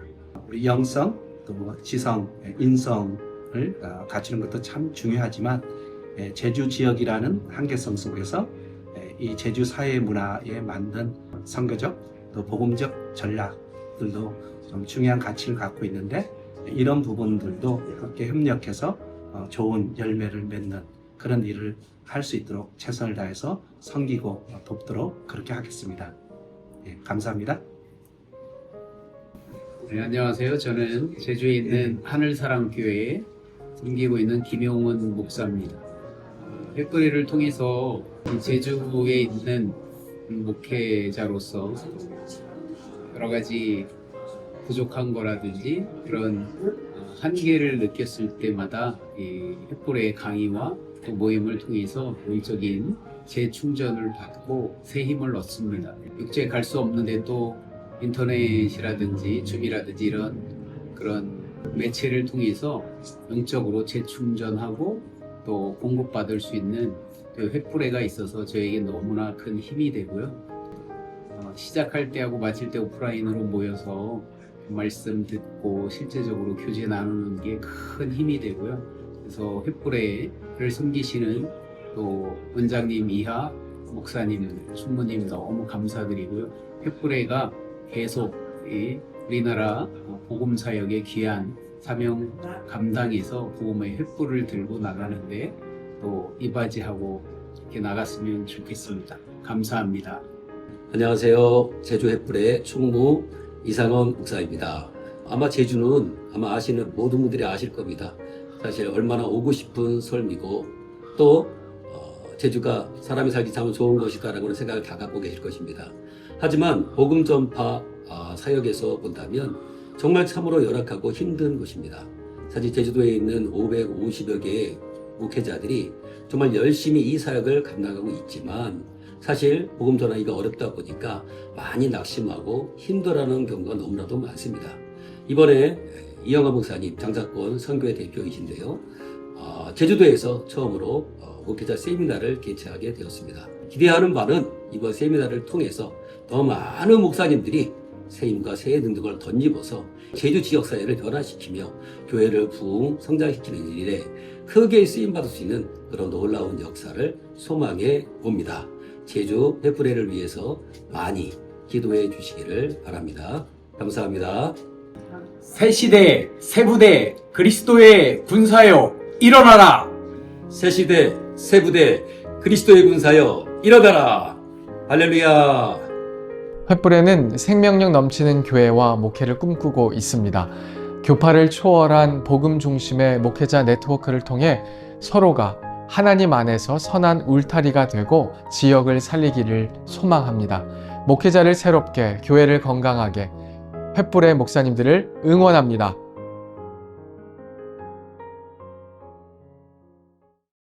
두 번째 강의와 강사를 소개하려 하는데요. 요즘 인공지능 AI 기술이 주목받고 있지요. 지역 횃불회의 현장 모임에서도 이러한 시대의 변화와 기술을 배울 수 있는 강의와 기회가 늘고 있습니다. 오늘 두 번째 시간은 이러한 AI 기술과 목회의 적용을 다양한 관점으로 생각하고 접근할 수 있는 시간을 가지려 합니다. 강의를 해주실 분은 AI의 전문가로 꾸준히 활동해 오신 분입니다. FMNC 코리아 기술과학 전문인 선교회의 대표이신 전생명 선교사님이 새 시대 새 부대 AI 기술과 목회의 실제라는 주제로 강의해 주실 때 귀한 도전의 시간 되시길 바랍니다.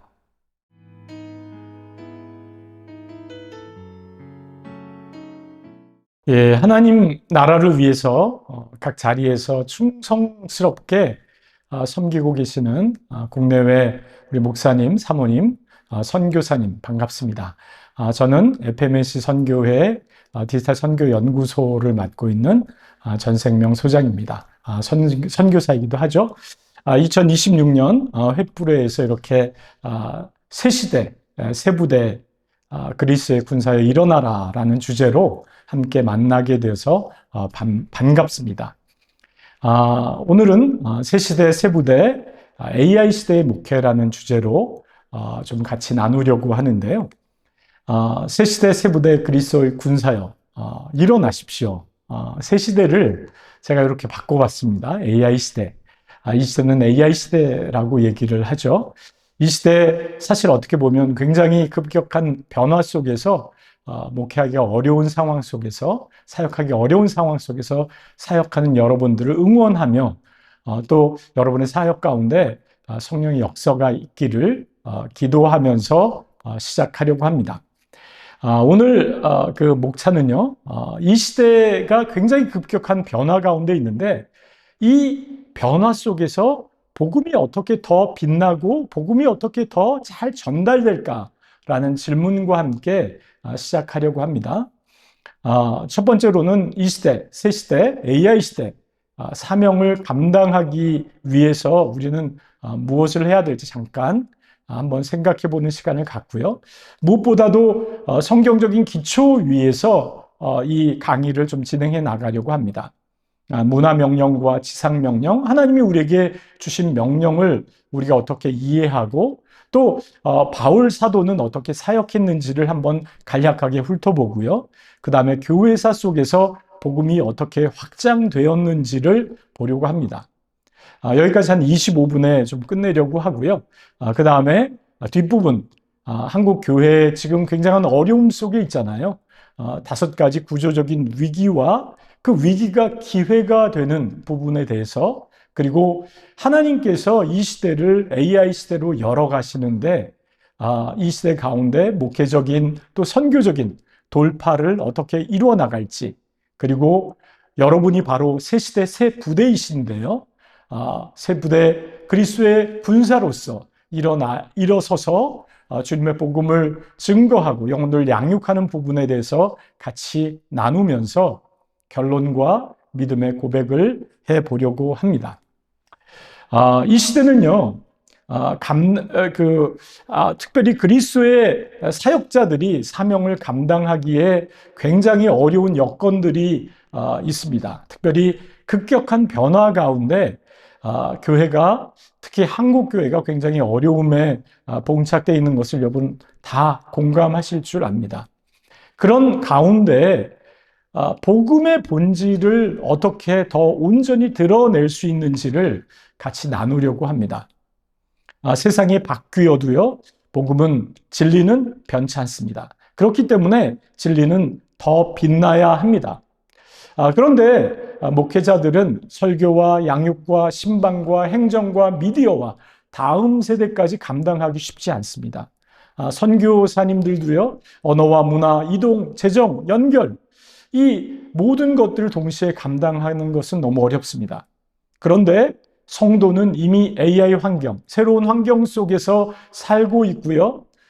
그 가운데 굉장한 변화 속에서 적응해 나가고 있습니다. 이런 상황 속에서 교회가 침묵한다고 하면 세상이 먼저 이 상황들을 해석하고 치고 나갑니다. 지금은요, 읽고 쓰고 배우고 기억하는 방식이 예전과 달라졌고요. 일하는 방식과 관계를 맺는 방식마저도 변하고 있습니다. 사실 인간이 무엇인지 정의를 새롭게 해야 된다는 말까지 나오고 있습니다. 이런 상황 속에서 우리는 어떻게 하나님과의 관계 속에서 복음을 드러내며 하나님이 우리에게 주신 사명을 잘 감당할 수 있을까요? 지금 그 미국의 바나그룹 조사에 의하면요, 미국 목회자들이 77% 정도는 이미 AI를 통해서 하나님께서 일하고 계신다라고 이야기를 하고요. AI를 통해서 우리도 일할 수 있다라고 반응하고 있습니다. 뿐만 아니라 50%는 교회 아웃리치에 긍정적으로 AI가 기여하고 있다라고 반응하고 있습니다. 하나님이 사랑하시는 사람들을 더 잘 섬기기 위해 우리는 AI를 활용할 수 있습니다.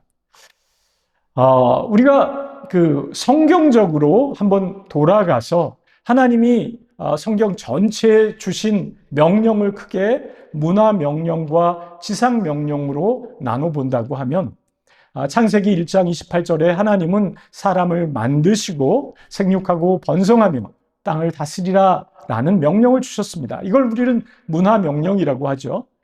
그리고 에덴 동산을 만드시고 그 에덴 동산을 경작하며 지키라고 말씀해 주셨습니다. 이것이 문화 명령을 받은 청지기의 사명입니다.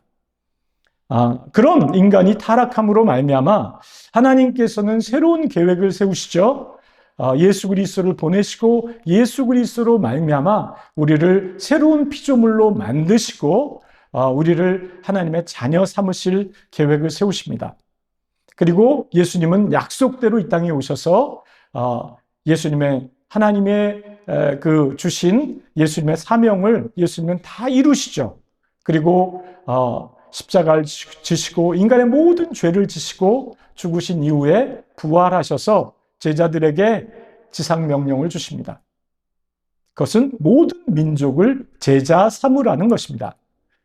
그리고 사도행전 1장 8절에는 성령님이 오심으로 말미암아, 약속된 성령님이 오심으로 말미암아 땅 끝까지 가서 예수님의 증인이 되라는 사명을 듣고 이제 제자들은 열방으로 나가게 됩니다. 이것을 선교 사명이라고 이야기합니다.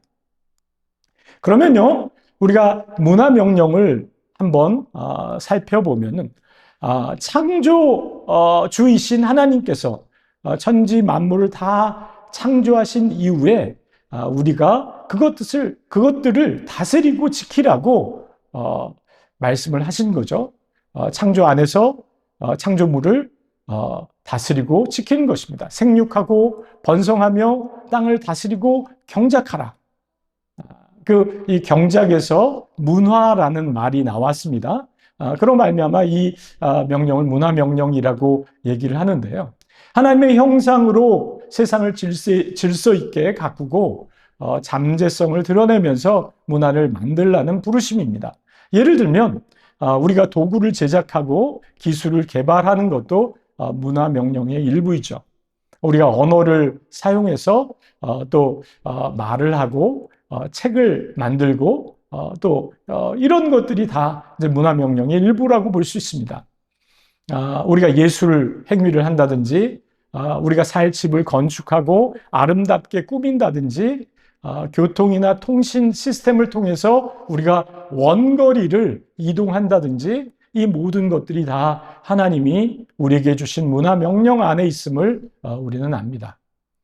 그런데 사람들은 문화명령을 받고 타락함으로 말미암아 우리가 만들어내는 이 문화가 모두 다 중립이 아니라는 것을 알고 있습니다. 어떤 사람은요, 이 만들 수 있는 능력, 이 능력으로 바벨탑을 쌓고요. 어떤 사람은 그 만들 수 있는 능력으로 성막을 만들었습니다. 우리 기독교 입장은 기술을 낙관하거나 또 혐오하는 그런 치우친 것이 아니라 이 하나님이 주신 명령, 문화 명령을 청지기적으로 분별력 있게 사용하는 것입니다. 그러면 지상명령은 무엇인가? 지상명령을 모든 민족을 제자 삼으라라는 말씀으로 우리가 대표하는데 이 말씀은 굉장히 넓은 의미를 갖고 있습니다. 제자를 삼으라는 것은 성경 공부만 하라라는 것이 아니라 예수 그리스도의 형상, 하나님의 형상을 회복하는 그런 제자를 삼으라는 것입니다. 그래서 문화를 재정렬하고 문화를 만드는데 하나님 나라 안에서 문화를 만들고 문화 속에서 복음을 드러내는 삶을 의미합니다. 교회 역시 문화의 진공 속에서 사역하지 않고요. 언어를 쓰며 또 길을 만들고 도구를 사용하고 미디어를 사용해서 복음을 살아낼 뿐만 아니라 복음을 드러내는 그런 교회를 우리는 볼 수 있습니다. 이 문화명령과 지상명령을 우리는 잘 연결할 때 하나님이 창조하신 창조 안에서 우리가 창조 사명을 다할 뿐만 아니라 새로운 피조물로 사람들을 재창조하는, 새 창조하는 그 사명을 감당하는 것입니다. 지상명령은 세상을 구원으로 부르시는 복음의 사명을 이루는 것을 말합니다. 우리가 그러면 우리 지상명령과 함께 문화명령을 살펴보았는데요. 바울 하면 선교사 바울이 생각이 나잖아요. 바울 사도는 어떻게 사역했는지 우리가 사도행전 13장 1절부터 3절까지 보면 바울과 바나바가 세워져서 안디옥 교회에서 열방으로 나아가는 장면이 나오는데요. 그 이후에 바울과 바나바가 어떻게 행동했는지를 4절, 5절에 압축적으로 보여주고 있습니다. 제가 읽어드리겠습니다. 두 사람이 성령의 보내심을 받아 실루기아에 내려가 거기서 배 타고 구브로로 가서 살라미에 이르러 하나님의 말씀을 유대인의 여러 회당에서 전할세. 그런데 이 본문을 제가 빨갛게 표시해 준 이 부분만 읽으시는 분들이 굉장히 많습니다. 두 사람이 성령의 보내심을 받아 하나님의 말씀을 전했다. 이렇게만 봅니다. 그런데요, 보십시오. 이 두 사도는요, 실루기아에 내려가서 거기서 또 배 타고 구브로로 갑니다. 살라미에 이르러서요, 유대인의 여러 회당에서 말씀을 성령으로 전합니다. 여기에 나오는 로마의 길, 로마의 도시, 로마의 배, 도시, 배, 길, 이것은 모두 다 사람들이 문화 명령을 따라 만든 문화입니다. 회당의 네트워크를 바울은 너무 잘 활용하죠. 그리고 공용어인 헬라어를 이용해서 복음을 증거합니다. 이 사도행전 13장 4, 5절에는 나오지 않지만 사도 바울의 서신서를 통해서 바울은 얼마나 편지를 잘 활용했는지 우리는 알고 있습니다. 여러분, 편지가 우리는 굉장히 간단한 그런 거죠. 요즘 편지도 안 씁니다. 이메일로 쓰고 카톡을 하는데요. 그 당시만 해도 편지 하나를 쓰려고 하면 짧은 편지, 빌레몬서 같은 짧은 편지를 써도 몇십만 원이 들었습니다. 로마서 같은 긴 편지를 쓰려고 하면 300~400만 원이 들어야 쓸 수 있는 고가의 그런 방법이었습니다. 그러나 사도 바울은 아낌없이 복음을 위해서 편지를 사용해서 복음을 증거하고 영혼들을 세워나가는 것을 보고 있습니다. 브리테니카 사전에도 사도 바울이 복음을 증거하는데 로마의 인프라가 얼마나 선교를 잘 촉진했는지에 대해서 이야기를 하고 있습니다. 바울은요, 복음을 위해서 그 시대의 인프라를 적극적으로 사용했습니다. 만약 바울이 이 시대에 사역했다고 하면 소셜미디어와 AI를 적극적으로 사용했으리라고 저는 생각합니다. 바울의 편지 사역에 대해서 얘기하고 있는데 바울의 편지 사역은 고대 미디어 전략이라고 볼 수 있습니다. 이렇게 사도 바울은 문화를 적극적으로 활용해서 복음을 실어 전했습니다. 이제 복음 부흥의 역사를 한번 좀 살펴보려고 합니다. 특별히 개신교 중심으로 좀 살펴보려고 하는데요. 복음의 부흥의 역사는 철저하게 성령의 역사였고 하나님의 역사였습니다. 그런데 하나님은 그 시대의 미디어를 사용하도록 사람들을 세워나간 것을 볼 수 있습니다. 복음 부흥의 역사는 철저하게 성령의 역사라는 것을 다시 한번 확인하고 이 내용들을 다루기를 원합니다. 그러나 또한 종교개혁 때 인쇄술이 잘 적극적으로 사용되었다는 것, 웨슬레가 산업화 사회, 산업혁명이라고 일컬어지는 곳에서, 환경 속에서 어떻게 복음을 전했는지, 램피어와 무디가 어떻게 2차 산업혁명 속에서 복음을 전했는지, 또 빌리브람과 척 스미스가 어떻게 3차 산업혁명 속에서 복음을 전했는지를 간략하게 좀 보려고 합니다. 여러분 잘 아시는 것처럼 종교개혁은 인쇄술로 말미암아 급격하게 모든 독일에 있는 사람들에게 그 루터가 이야기한 그 사상들이 전파된 것을 우리는 역사를 통해서 알 수 있습니다. 예전에는요, 성경과 사상이 소수 엘리트에게 국한돼 있었어요. 그러나 인쇄술로 말미암아 95개 조항이 독일에 있는 여러 지역에 전파된 것은요, 하나님의 준비하심이었습니다. 그래서 대중들이 그 성경과 사상을 듣고 반응할 수 있었습니다. 종교개혁은 말씀의 회복이죠. 복음을 재발견하고 말씀이 회복됐지만 그것이 전파된 것은 미디어를 통해서 확산되었습니다. 하나님은요, 말씀과 함께 매체를 적극적으로 사용하셨습니다. 진리와 그 진리를 전달하는 통로 모두가 하나님의 손 안에 있는 것을 우리는 알아야 합니다. 그렇기 때문에 우리도 복음뿐만 아니라 복음이 전달되어지는 통로들을 우리가 잘 활용해야 됩니다. 여러분, 산업혁명이 영국에서 일어난 것을 여러분 잘 아실 겁니다. 그런데요, 그 시대에 영국에서 엄청난 부흥운동이 일어납니다. 웨슬레의 복음 대각성이죠. 웨슬레는요, 산업혁명이 막 일어나고 그로 말미암아 사회가 굉장히 혼란스럽고 어려운 상황 속에서 성령으로 강하게 복음을 증거한 사람이었습니다. 여러분 잘 아시는 것처럼 영국의 감리교는요, 산업혁명이 주도적으로 중심적으로 일어나는 그런 지역에서 감리교가 일어납니다. 그 전만 해도 영국은 국교회잖아요. 국가가 교회를 이렇게 통제하고 또 국교회라고 해서 이제 모든 그 목회자들이 국교회에 속해서 사역을 하죠. 웨슬레도 국교회 목사였죠. 성도들이 교회에 와서 말씀을 듣는 것이 당연하였습니다.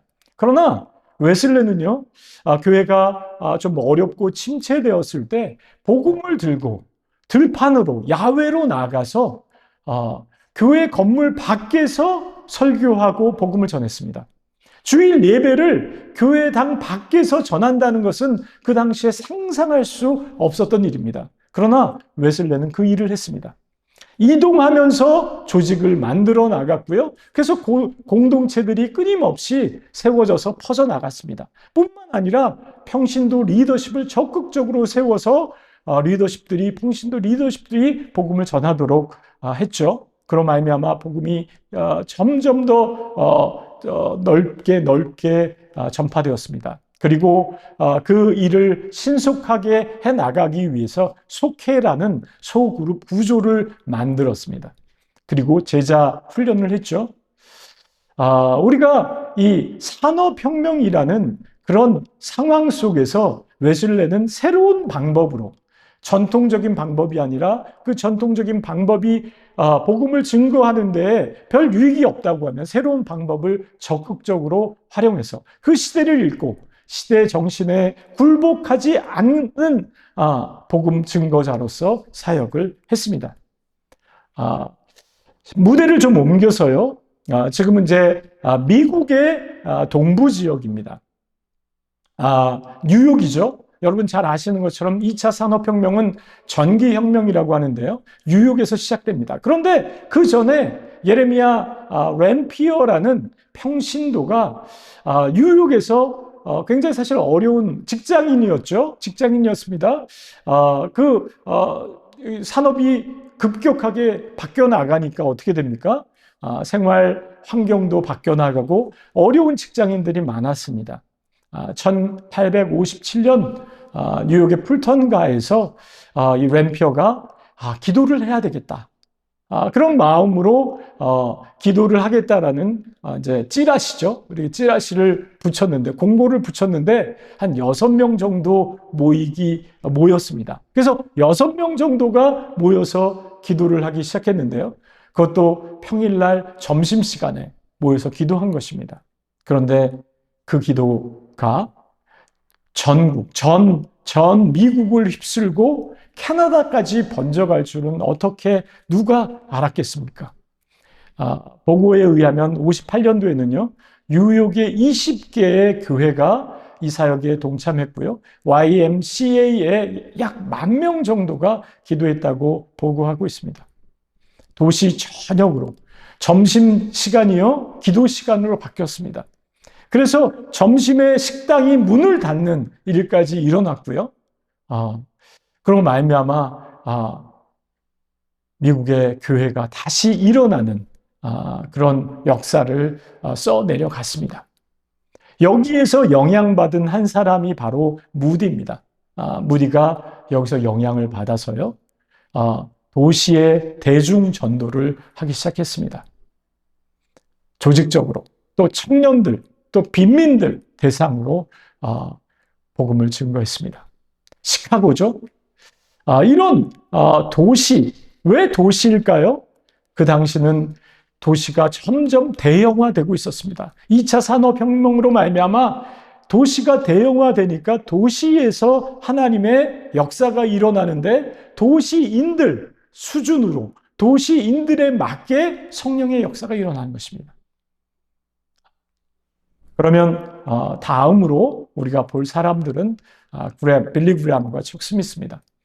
빌리 그레함과 척 스미스는요, 미국의 서부 쪽에서 주로 사역하는데, 빌리 그레함은 뭐 돌아다니면서 사역했지만 특별히 LA 대회가 빌리 그레함이 전 세계적인 복음 증거자로 세워지는 계기가 되는데, 바로 서부죠. 미국 서부. 그 지역은 3차 산업혁명, 컴퓨터 혁명이 일어나는 그 지역입니다. 그 전에, 그 얼마 전에 빌리 그레함과 척 스미스는 그 지역에서 방송 미디어를 통해서 복음을 증거하는 사역들을 해나갑니다. 네. 처음에는 천막 집회를 했지만요, 천막이 다 수용하지 못하는 사람들을 위해서 라디오와 텔레비전과 또 영화를 통해서 복음을 증거하는 사역들, 방송을 통해서, 매스 미디어를 통해서 복음을 증거하는 사역들을 해나가죠. 척 스미스는요, 특별히 대중문화를 통해서, 요즘 CCM이라고 불려지는 그런 그 찬양이 척 스미스를 통해서 이 히피들을 통해서 일어나잖아요. 히피들이 교회에 들어오는 것들을 교회 장로들이 다 반대했습니다. 누가 좋아하겠습니까? 냄새나고, 그죠? 길거리에 뭐서 자고 이런 사람들이 교회 오는 걸 누가 좋아하겠습니까? 모두가 교회 성도들이 다 장로들이 반대할 때 척 스미스는 교회 문을 활짝 열 뿐만 아니라 해변으로 나가서 해변에서 세례를 주고요. 그들이 노래하고 자유롭게 즉흥적으로 만들어낸 그런 그 문화들을요 수용했습니다. 그런 말미암아 찬양도 즉흥적으로 만들어내는 것들을 수용하고요. 즉흥적으로 찬양할 수 있는 문을 열어주었습니다. 그로 말미암아 마라나타 뮤직이 이제 시작되죠. 그들의 음악들을 담아서 그들 하나님을 찬양하는, 하나님께 영광을 돌리는 그들의 고백들을 이제 마라나타 뮤직에서 이제 음반으로 출판하기도 했습니다. 갈보리 채플 이런 네트워크를 통해서 이 무브먼트가 전 미국뿐만 아니라 요즘 CCM을 안 부르는 나라가 어디 있겠습니까? 그런 것처럼 전 세계적인 무브먼트, 대중문화를 선교에 활용하는 그런 일들을 해나갔습니다. 그러면요, 이렇게 우리가 잘 나가는 이야기들만 했는데요, 사실 이 모든 사역들이 엄청난 위기 속에서 시작된 부흥운동이라는 것을 우리는 기억해야 합니다. 1차 산업혁명의 충격 속에서 웨슬레 부흥운동이 일어났습니다. 영적으로, 사회적으로, 그리고 도덕적으로, 교회적으로 위기가 있어요. 이런 위기 속에서 하나님은 더 역사하십니다. 뿐만 아니라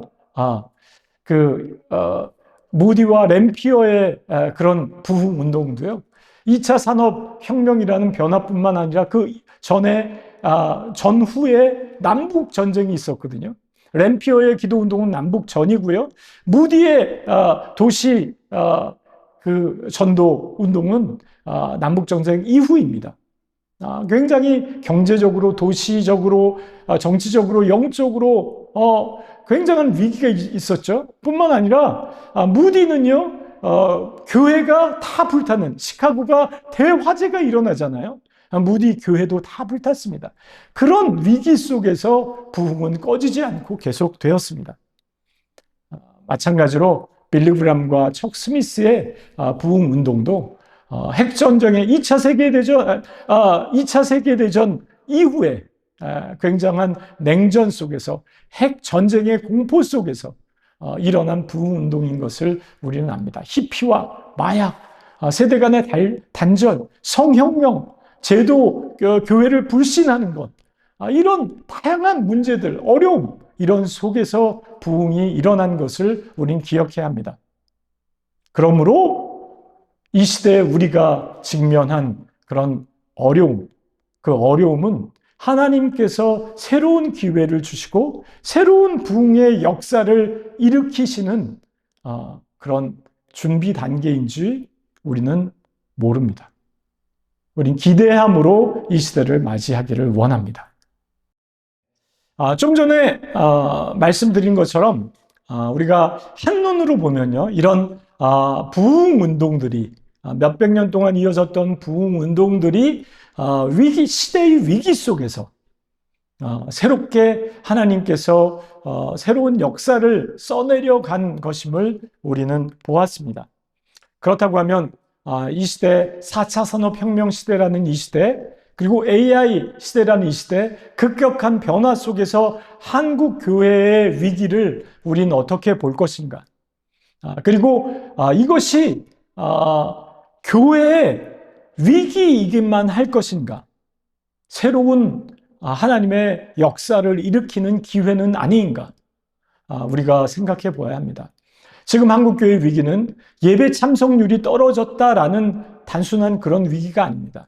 신앙 전수가 잘 되어지지 않고요. 신뢰가 깨어지고요. 지속 가능성, 교회가 과연 계속 이 교회가 지속적으로 생존할 수 있을까?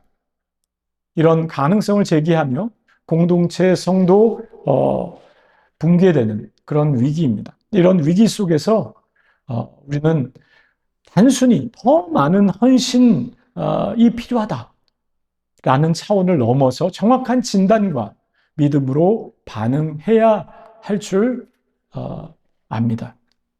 우리 5개 한국교회의 구조적인 위기를 한번 짚어보면요.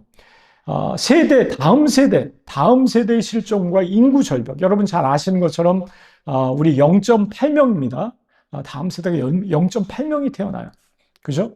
인구 절벽이죠.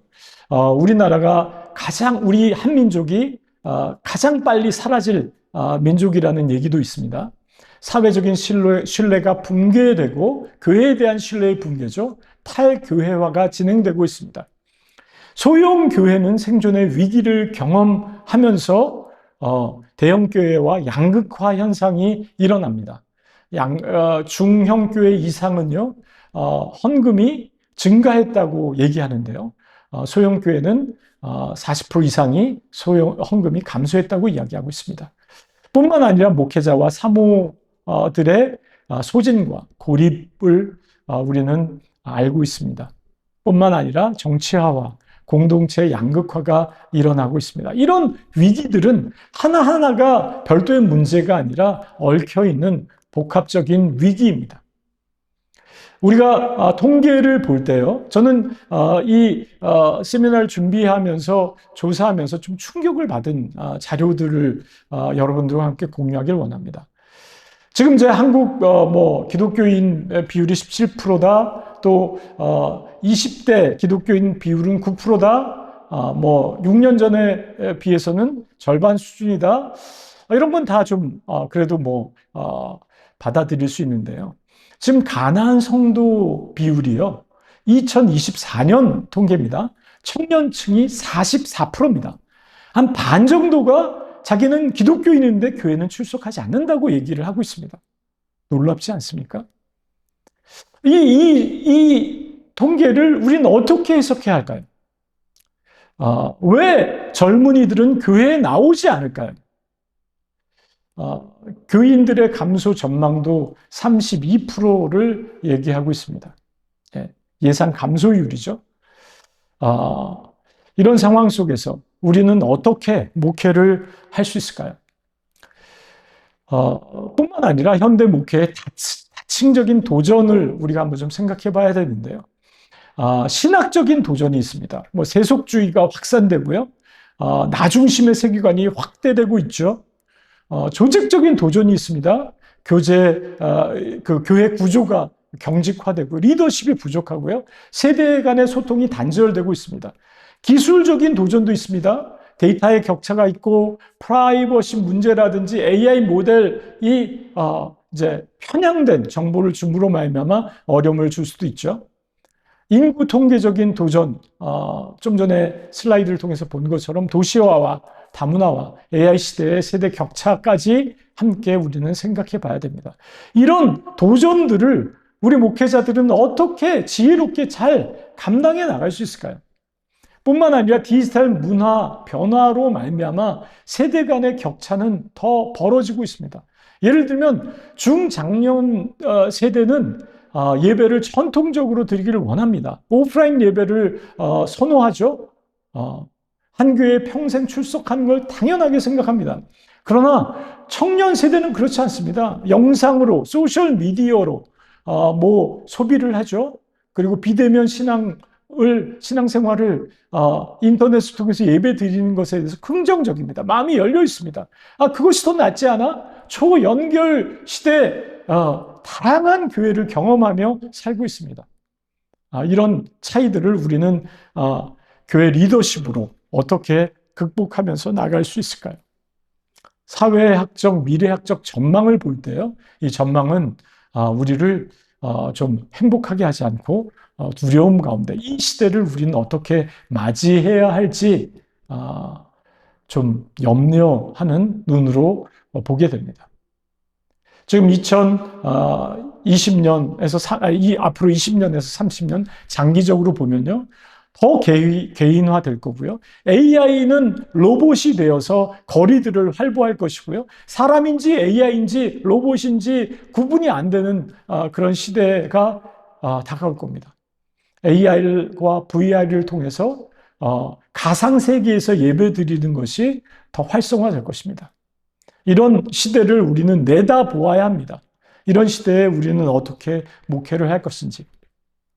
그런 상황 속에서 목회자가 소진하고 있고 그런 원인들을 한번 좀 살펴보면요, 목회자들이 과도한 행정 업무를 하고 있습니다. 그리고 불명확한 역할로 말미암아 일들이 계속 늘어나고 있죠. 정보가 가부화되고요, 영적인 고립이 되어가고 있습니다. 이 시대를 우리는 먼저 신학적으로 읽어내야 합니다. 새로운 술은 새로운 부대에 담아야 한다고 얘기하죠. 새로운 시대가 왔습니다. 우리는 이 시대에 어떠한 사역들을 어떻게 감당해야 될까요? 단순하게 우리는 타협을 해서는 안 됩니다. 하나님의 말씀을 따라 순종하며 나가야 합니다. 본질을 잃어버려서는 안 됩니다. 본질에 합당하게 사역해 나가야 합니다. 교회는요, 항상 기술 변화를 지나왔습니다. 아까 부흥의 역사를 우리가 훑어봤는데요. 그 부흥의 역사는요, 그 변화 속에서 그 변화를 적극적으로 대처함으로 하나님이 일하실 수 있는 환경을 만들어 나간 사역자들을 우리는 보았습니다. AI에 대한 신학적인 이해를 우리는 잘 해야 되고요. 그 가운데 우리는 경계선을 잘 구분하고 사역을 해 나가야 합니다. AI 시대에 목회자가 돌파할 수 있는 간단한 그 영역들을 한번 좀 소개해 보려고 합니다. 우리가 설교를 할 때에도요, 이제는 AI를 적극적으로 활용해서 본문의 배경이나 구조나 또 원어를 우리가 더 잘 이해한다고 하면 설교는 더욱더 깊이 있는 설교를 해 나갈 수 있습니다. AI가 설교를 만들어준 것을 설교하라는 것이 아닙니다. 설교를 준비할 때 무엇보다도 목회자들이 성경 연구를 할 때 다양한 원어와 자료들이 필요한데 AI를 활용한다고 하면 여러분들이 성경 연구를 더 깊이 해 나갈 수 있습니다. 뿐만 아니라 다양한 연령의 사람들에게 맞는 그런 적용 포인트와 설교들을 준비하고 그들의 필요들을 채워줄 수 있습니다. 양육할 때도 마찬가지입니다. 목회자들이 다양한 사역들을 해 나가야 하는데 양육을 어떻게 우리는 지혜롭게 잘 할 것인가? 우리는 다음 세대들의 상황들에 대해서도요, 우리가 AI를 활용해서 자료들을 잘 취합하고 이해할 수 있습니다. 새 가족용을 위해서 AI 챗봇을 또 활용할 수도 있겠죠. 신앙 수준별로 맞는 성경 읽기 플랜을 개발할 수도 있습니다. 이러한 다양한 양육을 위한 자료들을 AI를 통해서 만들어낼 수 있습니다. 그리고 우리가 상담하고 돌보는 일에도 AI는 너무 유익합니다. 우리가 신방하기 전에 사전 정보를 정리한다든지, 또 위기 징후를 분류하고 대처한다든지, 또 기초 응답 챗봇 같은 걸 만들어서 활용한다든지, 우리가 상담하고 그럴 때 전문성이 부족해서 어려움을 느낄 때 AI의 도움을 받을 수 있습니다. 행정 부분은 너무나 세상 사람들도 잘 사용하는 부분이죠. 주보나 광고문이나 회의록이나 이런 초안들을 만들 때 AI를 사용한다고 하면 굉장히 쉽게 믿지 않는 사람들, 성도들에게 다가가고요.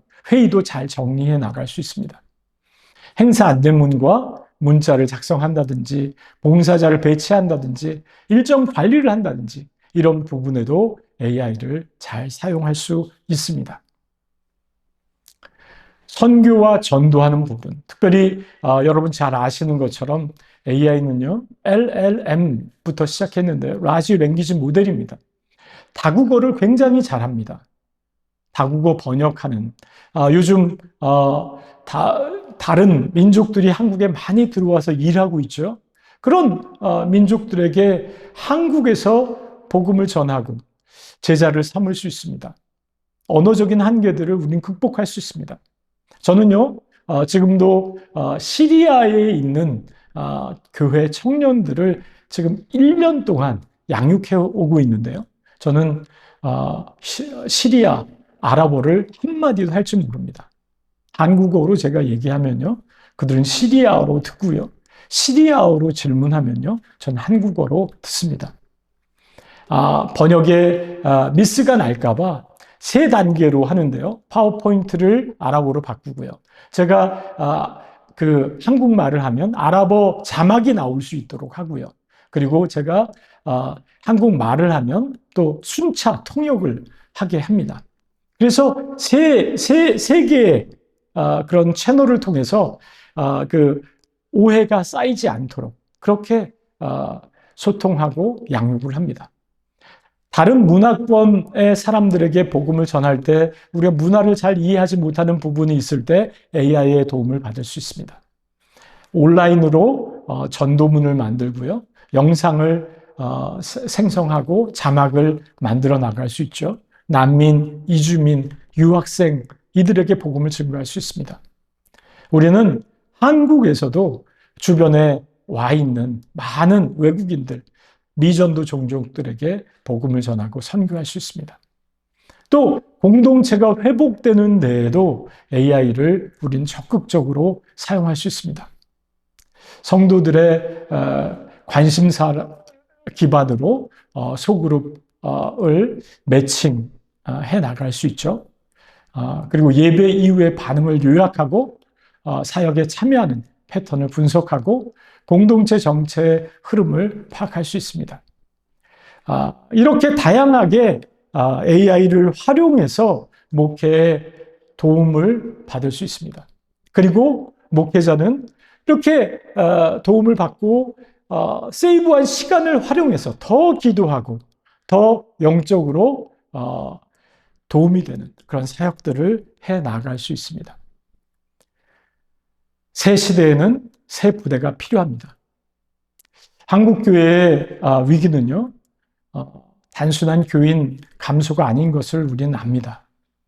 이런 상황 속에서 우리가 더 기도하고 더 말씀으로 돌아가야 하지만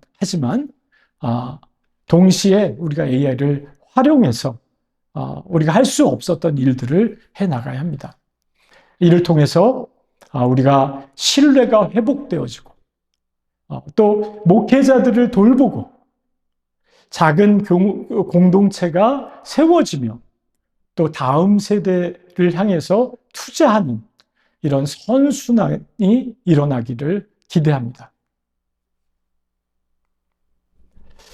AI 시대예요. AI가 모든 것을 다 하는 것이 아닙니다. AI가 하지 못하는 것들이 있습니다.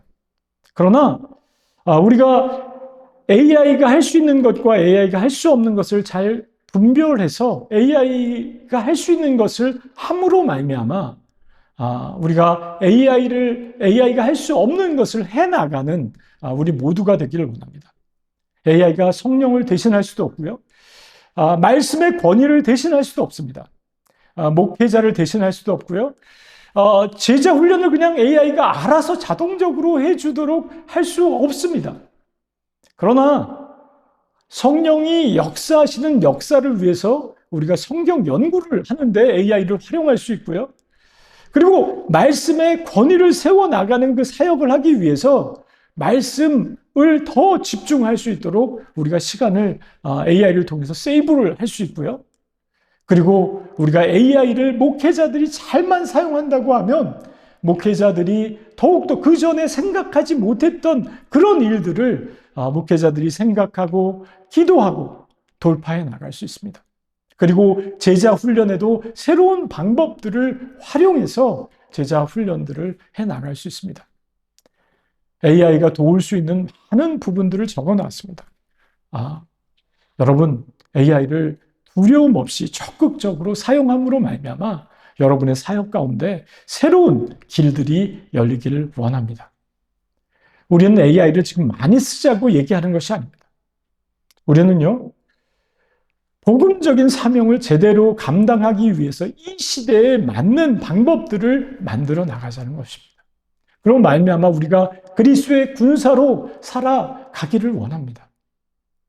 우리는 더 정확한 진리를 알고 진리에 맞게 살기를 원합니다. 더 깊은 제자도를 갖고 제자들을 키워나가기를 원합니다. 뿐만 아니라 그전에는 접근하지 못했던 사람들을 소셜미디어와 AI를 활용해서 다가가기를 원합니다. 아까 44%의 젊은이들이 가나안 성도라고 했는데 그들에게 다가가야 되지 않겠습니까? 그들이 쓰는 소셜미디어와 그들이 쓰는 AI를 가지고 그들에게 다가가야 합니다. 그로 말미암아 그들을 더 세밀하게 돌보고요. 그들의 필요들을 채워줄 때 그들이 온라인에서 모이다가 오프라인으로 오지 않겠습니까? 우리는 더 거룩한 분별을 해 나가야 합니다. 우리가 새로운 시대를 두려움이 아닌 하나님이 주신 기회로 분별하고 이 시대에 우리가 하나님이 역사하시는 역사에 동참하기를 원합니다.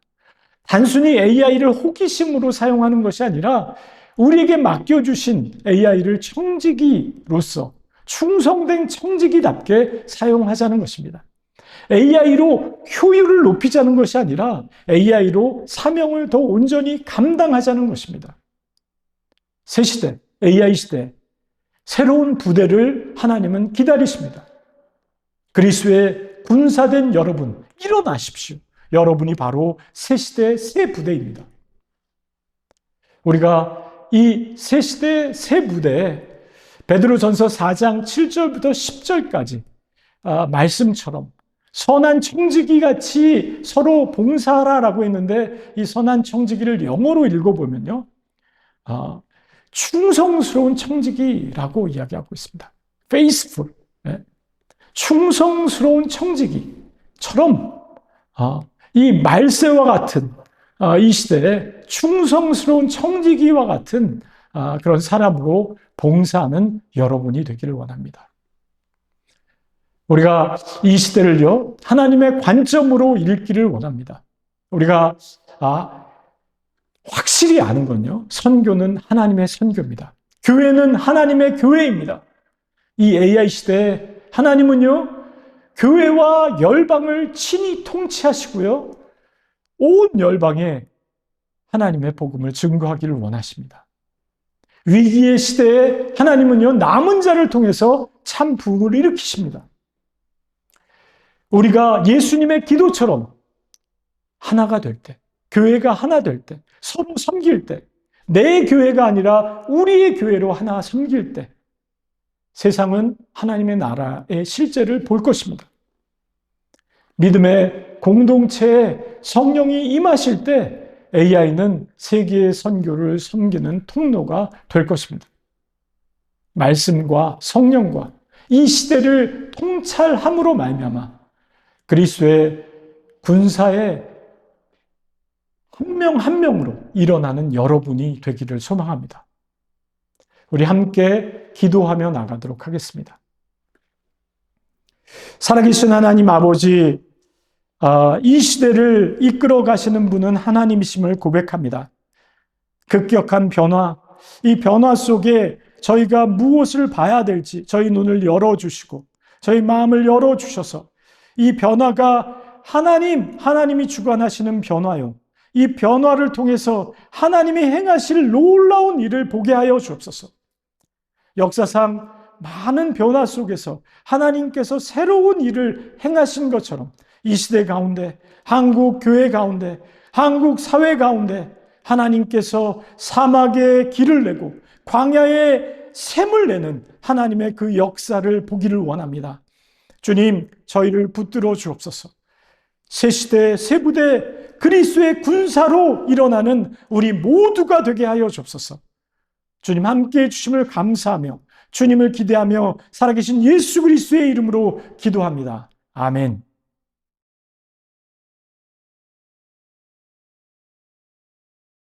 강의에 감사드립니다. 기술이라는 도구를 지혜롭게 활용하여 다가오는 새 시대를 준비하는 귀한 시간이었습니다.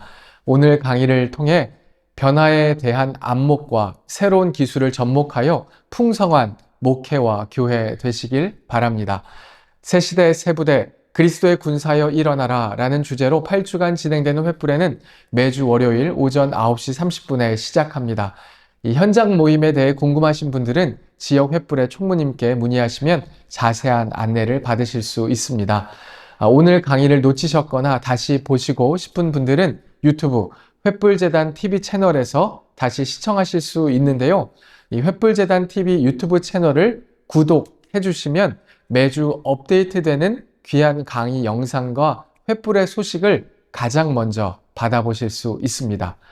다음 주에는 7번째 시간으로 JGM 예수세대 운동의 다니엘 김 선교사님과 횃불재단 디아스포라 사역의 박정진 목사님의 강의로 찾아뵙겠습니다. 그러면 다음 주에 뵙겠습니다. 감사합니다.